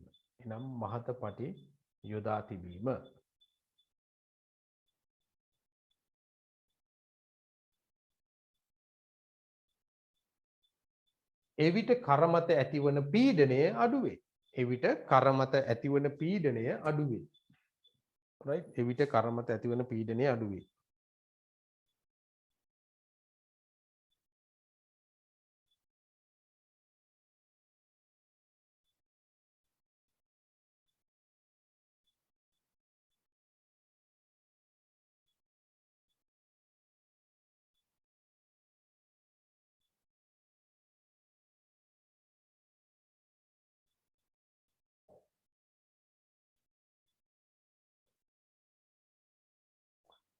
right ඊළඟ බලමු අපි.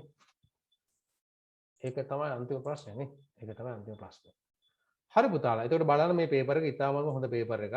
right එතකොට මේ වගේ පේපර් ලියනකොට අර පාඩම් ටික හොඳට බලන්න ලියන්න. හරි. එතකොට පන්ති ඉවර නෑ. තාම පන්ති තියෙනවා. හරි. හරි. ඔයාලට මොකද හිතෙන්නේ? අමායා දුව මොකද වාට හිතෙන්නේ කියන්න බලන්න. ඔයාලගේ අදහස් ඉදිරිපත් කරන්න බලන්න. සෙව්මිනි සාචිත් කියන්න ටංගල් කියන්න මයික් එක ඕන් කරා කිව්වා. සෙතුම්යා නොමින්දි දැන් ඔයාලා ওই විදිහට උත්තර ලියලා තිබ්බේ ඈ අකේ ඔය විදිහට ඔයාලා උත්තර ලියලා තිබ්බේ අමායා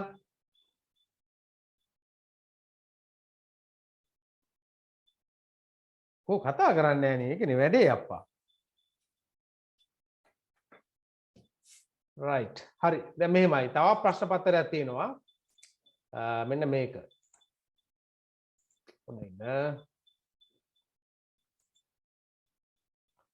මෙන්න මේ පේපර් එක පුතාලා රයිට් එතකොට තව වෙලා තියෙනවනේ හරිද කවුරු ලීව් වෙන්න එපා ලීව් වෙන්න එපා හරිද ලීව් වුණොත් ඔයාලා තමයි පාඩු වෙන්නේ මට නෙමෙයි හරි එතකොට පුතාලා මේකේ මේ බහුවර්ණ ටික දැන් මෙහෙම ස්ක්‍රීන් එක බලාගෙන ඔයාලා ආන්සර් කරන්න රයිට් ප්‍රශ්න අංක දැම්මා උත්තරේ ලිව්වා හරි එතකොට මම මේකත් දානවා ඔයාලගේ ගෲප් එකට එතකොට මේකත් ඔයාලා කරගෙන ඉන්න ඕනේ ඊළඟ සතියේ හරි දැනට අපි මේකේ බහුවර්ණ ටික කරමු රයිට් බහුවර්ණ ටික කරමු රයිට් පේනව නේද ස්ක්‍රීන් එක ඔව් සර්. රයිට් ඕකේ එහෙනම් අංකේ දැම්මා උත්තරේ ලිව්වා රයිට් මම ටයිම් එක අනුව මම මේක පහළට අරන් යනවා රයිට් රයිට් එහෙමනේ වැඩි පටන් ගන්න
sir.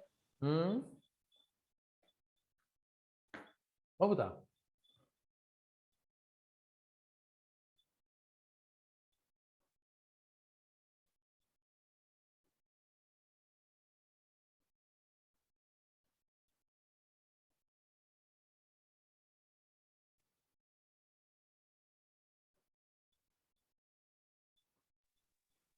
නෑ හරි sir. මේ 10 හරිද?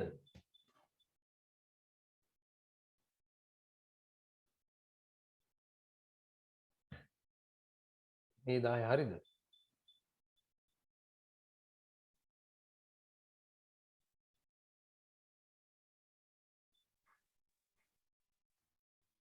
සිග්නල් නැති වුණා sir ඒකයි. මොකද පුතා? මොකද කරන්න ඕන මම?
හරිද ඉවරයිද?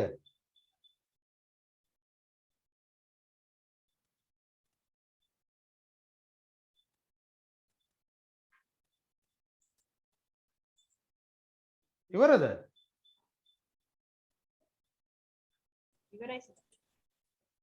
right. හරි අපි වෙන සාකච්ඡා කරමු.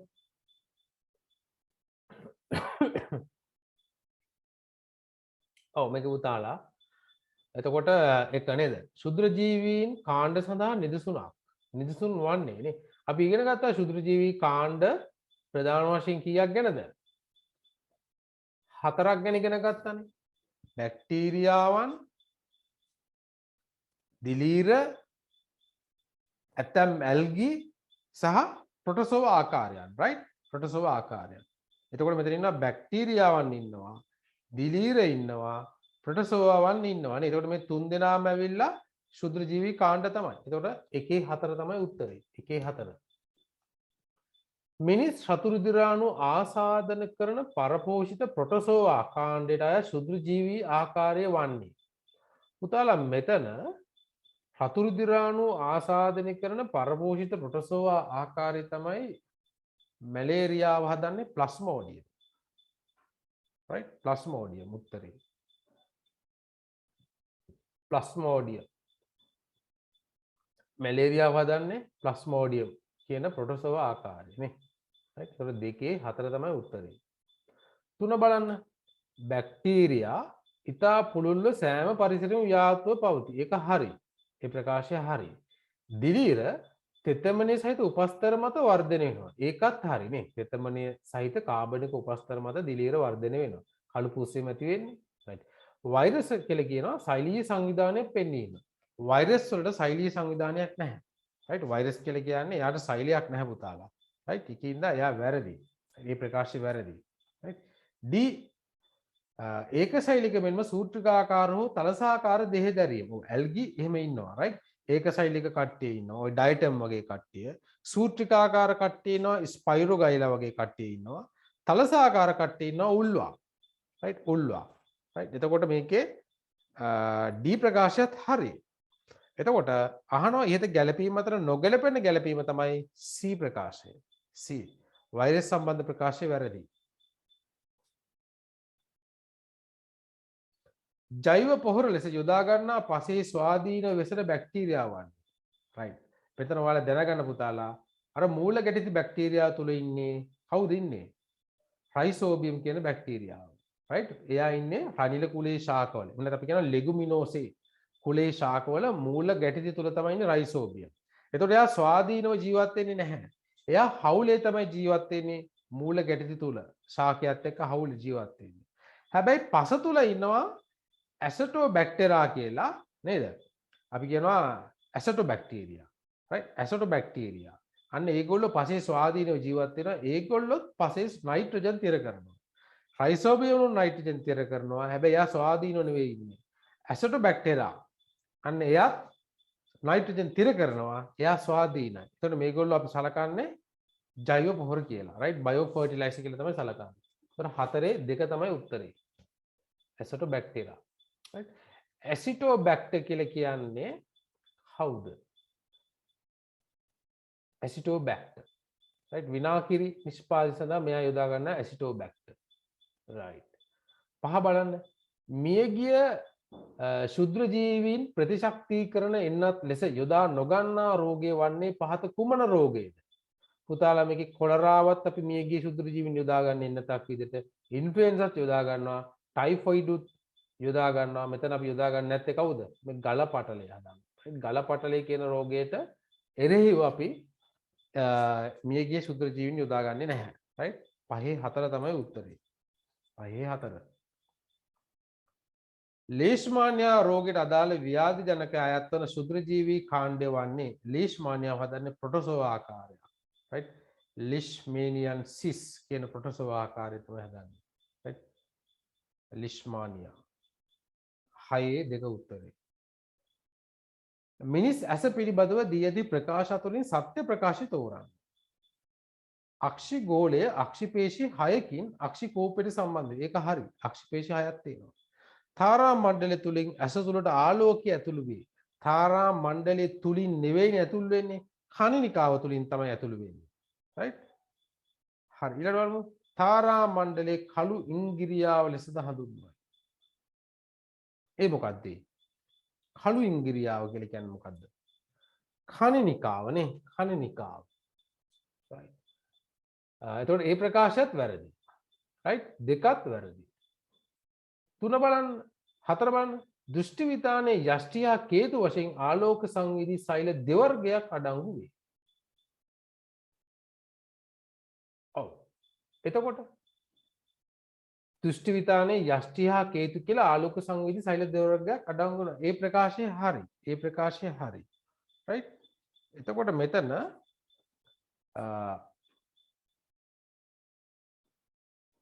හතරවෙනි ප්‍රකාශය හරි. හතරවෙනි ප්‍රකාශය හරි. right? ඒ වගේම තමයි පළවෙනි ප්‍රකාශයත් නේ. ඇස අක්ෂිපේශී හයකින් අක්ෂිකෝපයට සම්බන්ධ වෙයි. ඒකත් හරි හැබැයි. ඒකත් හරි. right? හතරත් හරි. හතරත් හරි. ওই දෙකෙන් එකක් තියෙනවා නම් හරියට දාගන්න. ඇස තුළට ඇතුළු වන ආලෝක කිරණ දෘෂ්ටි විතානය මතට වර්ධනය කිරීමට දායක වන්නේ මොකද්ද? අක්ෂිකාචය. අක්ෂිකාචය. right? දෘෂ්ටි විතානය මතට වර්ධනය කිරීමට දායක වෙන්නේ අක්ෂිකාචය. දෘෂ්ටි විතානය මත පතිත වන යටිකුරු ප්‍රතිබිම්බය උඩුකුරු ලෙස අර්ථකථනය කරන්නේ පහත කුමන ව්‍යුහයේ මගින්ද? මේක පුතාලා මේක දන්නවද නේද? ඒක උඩුකුරු කියලා ගන්න කවුද? මොළයේ දෘෂ්ටික සංවේදන ප්‍රදේශය මගින් තමයි ඒක උඩුකුරු ප්‍රතිබිම්බයක් විතර හඳුනා ගන්න. right? අනිත් එකක්වත් නෙවෙයි.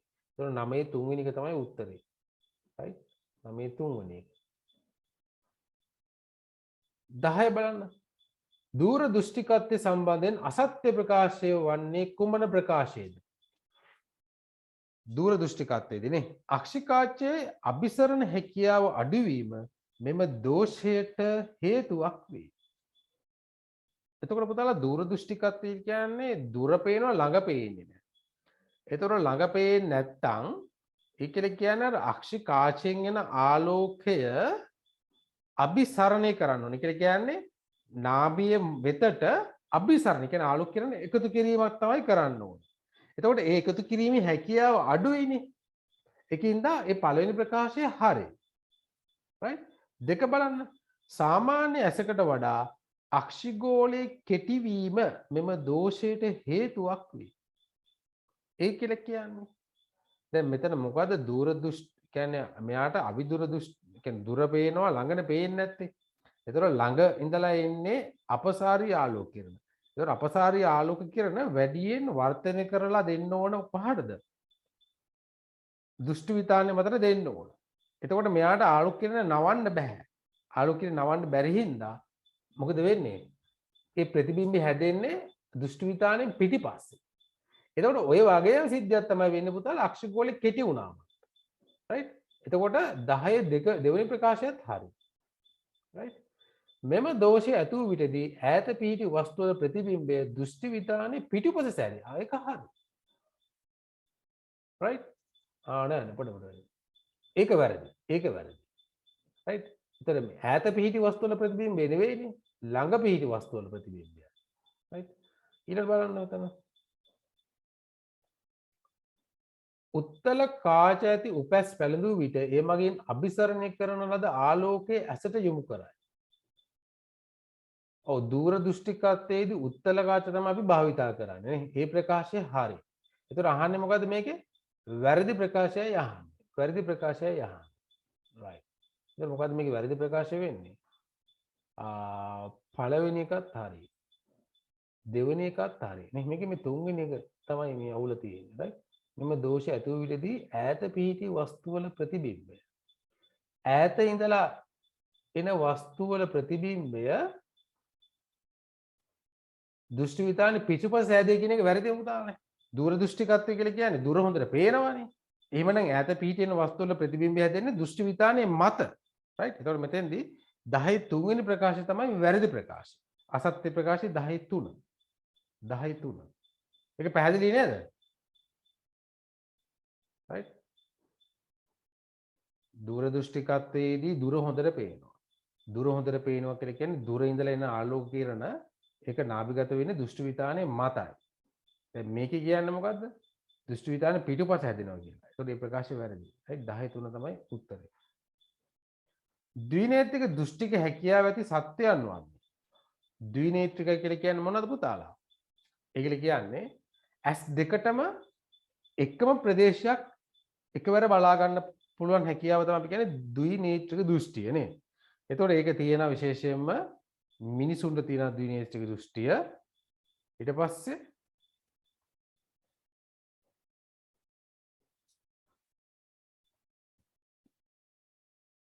ගවයින්ටත් තියෙනවා බල්ලන්ටත් තියෙනවා. හැබැයි මෙයාලගේ තියෙන අර සීමාවන් වෙනස් වෙලා තියෙනවා. රයිට්. එතකොට මේ තුන් දෙනාටම ද්විනේත්‍රික දෘෂ්ටිය තියෙනවා. ඒක සියලුම සතුන්ගේ මේ හැකියාව පවතිනවා. එතකොට මේ හැකියාව පවතිනවා. හැබැයි පොඩි මේ තියෙන කලාපය වෙනස්. රයිට්. තියෙන සීමාවන් වෙනස්.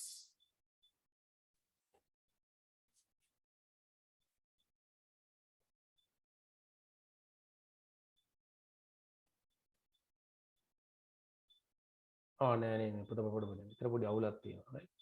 ඒකේ ද්විනේත්‍රික දෘෂ්ටික හැකියාවේ සත්‍යයන් වන්නේ මිනිසුන් නේ. අනික් කට්ටියගේ දෙපැත්තේනේ තියෙන්නේ. දෙපැත්තේ තියෙන. රයිට්. ඒකින්ද මේකට අපිට උත්තරේ ගන්න පුළුවන් අංක 1 මිනිසුන්. රයිට් මිනිසුන්. මිනිසුන් කියලා ගන්න. 12 බලන්න. ශබ්ද තරංගයකට අනුරූපව කම්පණය වී ශ්‍රවණයට අදාළ සංවේදනයේ ප්‍රථමයෙන් ලබා ගන්නා ව්‍යුහය වන්නේ කුමක්ද? කර්ණපටහ පටලය නේ. කර්ණපටහ පටලයෙන් තමයි ධ්වනි ප්‍රභවයේ සංඛ්‍යාතයට නේ ධ්වනි ප්‍රභවයේ මගින් නිකුත් කරන ශබ්ද තරංගවලට අනුරූපව කම්පන වෙන්නේ කර්ණපටහ පටලයයි. right? 12 එක තමයි උත්තරේ. ශ්‍රවණ අස්තිකා මගින් කරන්නේ මොනවද? ඒ කර්ණපටහ පටලය මගින් ලබා දෙන ඒ කම්පනය තවදුරටත් වර්ධනය කිරීමක් කරනවා නේ. අපි කියන්නේ ඒක මොකද්ද? ඇම්ප් එක. right? කනේ තියෙන ඇම්ප් එක.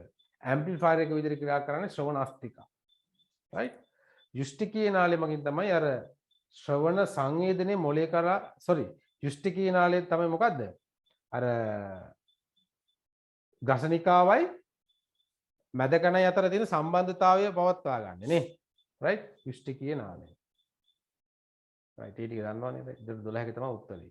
13 බලන්න. කනේ ව්‍යුහය කෘත්‍ය පිළිබඳ ප්‍රකාශ කීපයක් පහත දැක්කේ. ඒ ශ්‍රවණස්තිකා මගින් කන වෙත ලැබෙන කම්පන වර්ධනය කරයි. මම කිව්වේ ඒක හරියි. අර්ධ චක්‍රාකාර නාල මගින් සිරුරේ සමබරතාවය පවත්වා ගැනීම උදව් කරයි. ඒකත් හරි. නේ ඒක තමයි අපිට බැලන්ස් එක ඇති කරන්නේ. C කියනවා මිනිස් කන හර්ට් 20 හා 20ට 15 හා හර්ට් 20ට ඉහළ සංඛ්‍යාත වලට සංවේදී වේ. පුතාලා මිනිස් කන හර්ට් 20ට 15 සංඛ්‍යාත වලට සංවේදී නැහැ. 20ට ඉහළනේ අපි කියන්නේ 20ත් 20000ත් අතර කියලානේ කියන්නේ.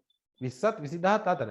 ඒකින්ද 20ට වඩා 15 සංඛ්‍යාත වලට සංවේදී නැහැ. right? එතකොට C ප්‍රකාශය වැරදි. හරි. එතකොට මෙතන A හා B තමයි හරි. A හා B තමයි හරි. 14 බලන්න. ලතින් නාමයේ පදනම් කරගෙන ඉදිරිපත් කර ඇති මූලද්‍රව්‍යයක සංකේතය වන්නේ පහත ඒවායින් කවරක්ද? ලතින් නාමයේ පුතාලා අපි මෙතන භාවිතා කරන සෝඩියම් වල නේ. නෙට්‍රියම් කියලා අපි කියන්නේ නෙට්‍රියම්. නෙට්‍රියම් කියන එකේ එන්නේ තමයි අපි මේ යොදාගන්නේ. ඉංග්‍රීසි නම තමයි සෝඩියම්. ඒතකොට 14 3 තමයි උත්තරේ. සෝඩියම්. 15 බලන්න. සාමාන්‍ය තත්ත්වයේදී ඔක්සිජන් මූලද්‍රව්‍ය ස්වාධීනව පවතින කුඩාම ආකාර වන්නේ මම අර වල මුලින්මත් කිව්ව මොනවද? අණු වශයෙන් තමයි පවතින්නේ. right? ඔක්සිජන් ස්වාධීනව පවතින්නේ පරමාණු විදියට. එයා අණු ඔක්සිජන් පරමාණු දෙකක් එකතු වෙලා අණු විදියට තමයි පවතින්නේ. right? අණු වශයෙන්. සංයෝග හදන්නේ නැහැ. සංයෝග වෙනවා නම් මූලද්‍රව්‍ය දෙකක් එකතු වෙන්න ඕන. right? ඒ කියන්නේ පරමාණු වර්ග දෙකක් එකතු වීමක් සිද්ධ වෙන්න ඕන. ඒතර 15 දෙක තමයි උත්තරේ අණු වශයෙන්. පරමාණු සම්බන්ධයෙන් දී ඇති ප්‍රකාශ අතුරින් වැරදි ප්‍රකාශය තෝරන්න. ඔව් පරමාණුවේ මැද ඇති කුඩා කේන්ද්‍රයකට න්‍යෂ්ටිය සීමා වී තිබේ. ඔව් කුඩා කේන්ද්‍රයකට න්‍යෂ්ටි සීමා වෙලා තියෙනවා. ඒක හරි. පරමාණුවේ සම්පූර්ණ අවකාශයම එහි ස්කන්ධයට දායක වේ. නැහැ. ස්කන්ධයට දායක වෙන්නේ න්‍යෂ්ටිය විතරයි. right? න්‍යෂ්ටියේ තියෙන ප්‍රෝටෝන සහ නියුට්‍රෝන දෙක විතරයි අපි සලකන්නේ. ඉතින් දෙවෙනි ප්‍රකාශය වැරදි. පරමාණු උපපරමාණුක අංශ වලින් සෑදී ඇත. ඒක හරිනේ. ප්‍රෝටෝන, නියුට්‍රෝන සහ ඉලෙක්ට්‍රෝන කියලා කියන්නේ උපපරමාණුක අංශු තමයි. මූලද්‍රව්‍යයන්ගෙන් මූලද්‍රව්‍ය න්‍යෂ්ටි අඩංගු ප්‍රෝටෝන සංඛ්‍යාව වෙනස්. ඒකත් හරි. මූලද්‍රව්‍යයට ප්‍රෝටෝන සංඛ්‍යාව වෙනස් වෙනවා. right? එතකොට මේක උත්තරේ 16 2. 17 බලන්න. කාබන් හා හයිඩ්‍රජන් කුලකයෙන් සෑදී ඇති සංයෝග කාණ්ඩයට අයත් නොවන සංයෝගය වන්නේ පුතාලා මෙතන හෙක්සේන් කියලා කියන්නේ C6යි H14යි. ඒ කියන්නේ කාබන් පරමාණු 6කුයි හයිඩ්‍රජන් පරමාණු 14කුයි එකතු වෙලා තමයි හෙක්සේන් කියන එක හැදෙන්නේ. බෙන්සීන් කියලා කියන්නේ C6යි H6යි. right? එතීන් කියලා කියන්නේ C2H4. එතනෝල් කියන්නේ පුතාලා CH2OH. right? එතකොට එතනෝල් වල ඔක්සිජන් තියෙනවා. right? එතනෝල් වල ඔක්සිජන් තියෙනවා. මේ අනිත් හැම එකේම තියෙන්නේ කාබන් සහ හයිඩ්‍රජන්. right? හෙක්සේන් වල C6යි H14යි. බෙන්සීන් වල C6යි H6යි. එතීන් වල C2යි H4යි. එතනෝල් වල CH2OH. ඒ කියන්නේ ඔක්සිජන් උත් තියෙනවා. කියනද උත්තරේ 4 මේ. බොරතෙල් පිරිපොහේදීදී සංඝටක වෙන්කර ගැනීම සඳහා යොදා ගන්නා ක්‍රමය තමයි මොකද පුතාලා භාගික ආසවණි. භාගික ආසවණි. right? භාගික ආසවණි. වාෂ්පීකරණයෙන් තමයි right මෙතන භාගික ආසවණි right? right. 19 බලන්න පහත මිශ්‍රණ අතරින් සමජාතීය මිශ්‍රණ වන්නේ කවරක්ද? සමජාතීය මිශ්‍රණය කියන්නේ මිශ්‍රණයේ කොතනින් ගත්තත් සංයුතිය සමාන වෙන්න ඕන. තියෙන සංඝටකවල සංයුතිය සමාන වෙන්න ඕන. කොහෙන් ගත්තත් ඒකේ සංඝටකවල සංයුතිය සමාන වෙන්න ඕන. එතකොට පුතාලා මෙතන ඒ ගති ලක්ෂණ තියෙන මුහුදු ජලය. මුහුදු ජලය අපි සලකන්නේ සමජාතීය සංඝටකයක් කියලා. right? සමජාතීය සංඝටකයක්. හරි? අනිත් ඒ ওই බොර ජලය, අයිස්ක්‍රීම් මේ වගේ දේවල් ඇවිල්ලා විෂම ජාතියයි. තනින් තැනට ගත්තොත් එම සංයුතිය වෙනස්. 20 බලන්න. බලයක් මැනීමට යොදා ගන්නා උපකරණය හා සම්මත ඒකකයේ පිළිවෙලින් දැක්කේ. බලය මැනීමට අපි යොදා ගන්නේ නිව්ටන් දුනු තරාදිය, සම්මත ඒකකයේ තමයි නිව්ටන්. right? 22 උත්තරේ. 22. right. එතකොට මම ඕක දානවා ඔයාලා group එකට. ඕකේ ඉතිරි ටික ඔයාලා බලන්න. right? මේක කරගන්න බැරි ළමයිට උනා නම් ඒක තව පාරක් කරන්න පුතාලා. හරිද? එතකොට අපි මේ මාසෙම papers තමයි සාකච්ඡා කරන්නේ. හරිද? එතකොට අපි ඊළඟට දෙවනි වාරයට අදාළ පාඩම් ටික පටන් ගන්නවා. right. okay. මොනවද ගැටලු තියෙනවද? අපහැදිලි තැනක් තියෙනවා නම් එහෙම අහන්න. මම අරක පොඩ්ඩක් ස්පීඩ් එක ගියේ ඈ. හරි? දැන් ඔයාලා දන්නවනේ අය නලව කී ඉන්න උනව නැහැ. right. හරි. එහෙමනම් වෙලාවත් හරිනේ. එහෙමනම් ඔයාලා හැමෝටම සුබ රාත්‍රියක්. අයබෝවන්. good night. Hi, Master. Good night. අයබෝවන්.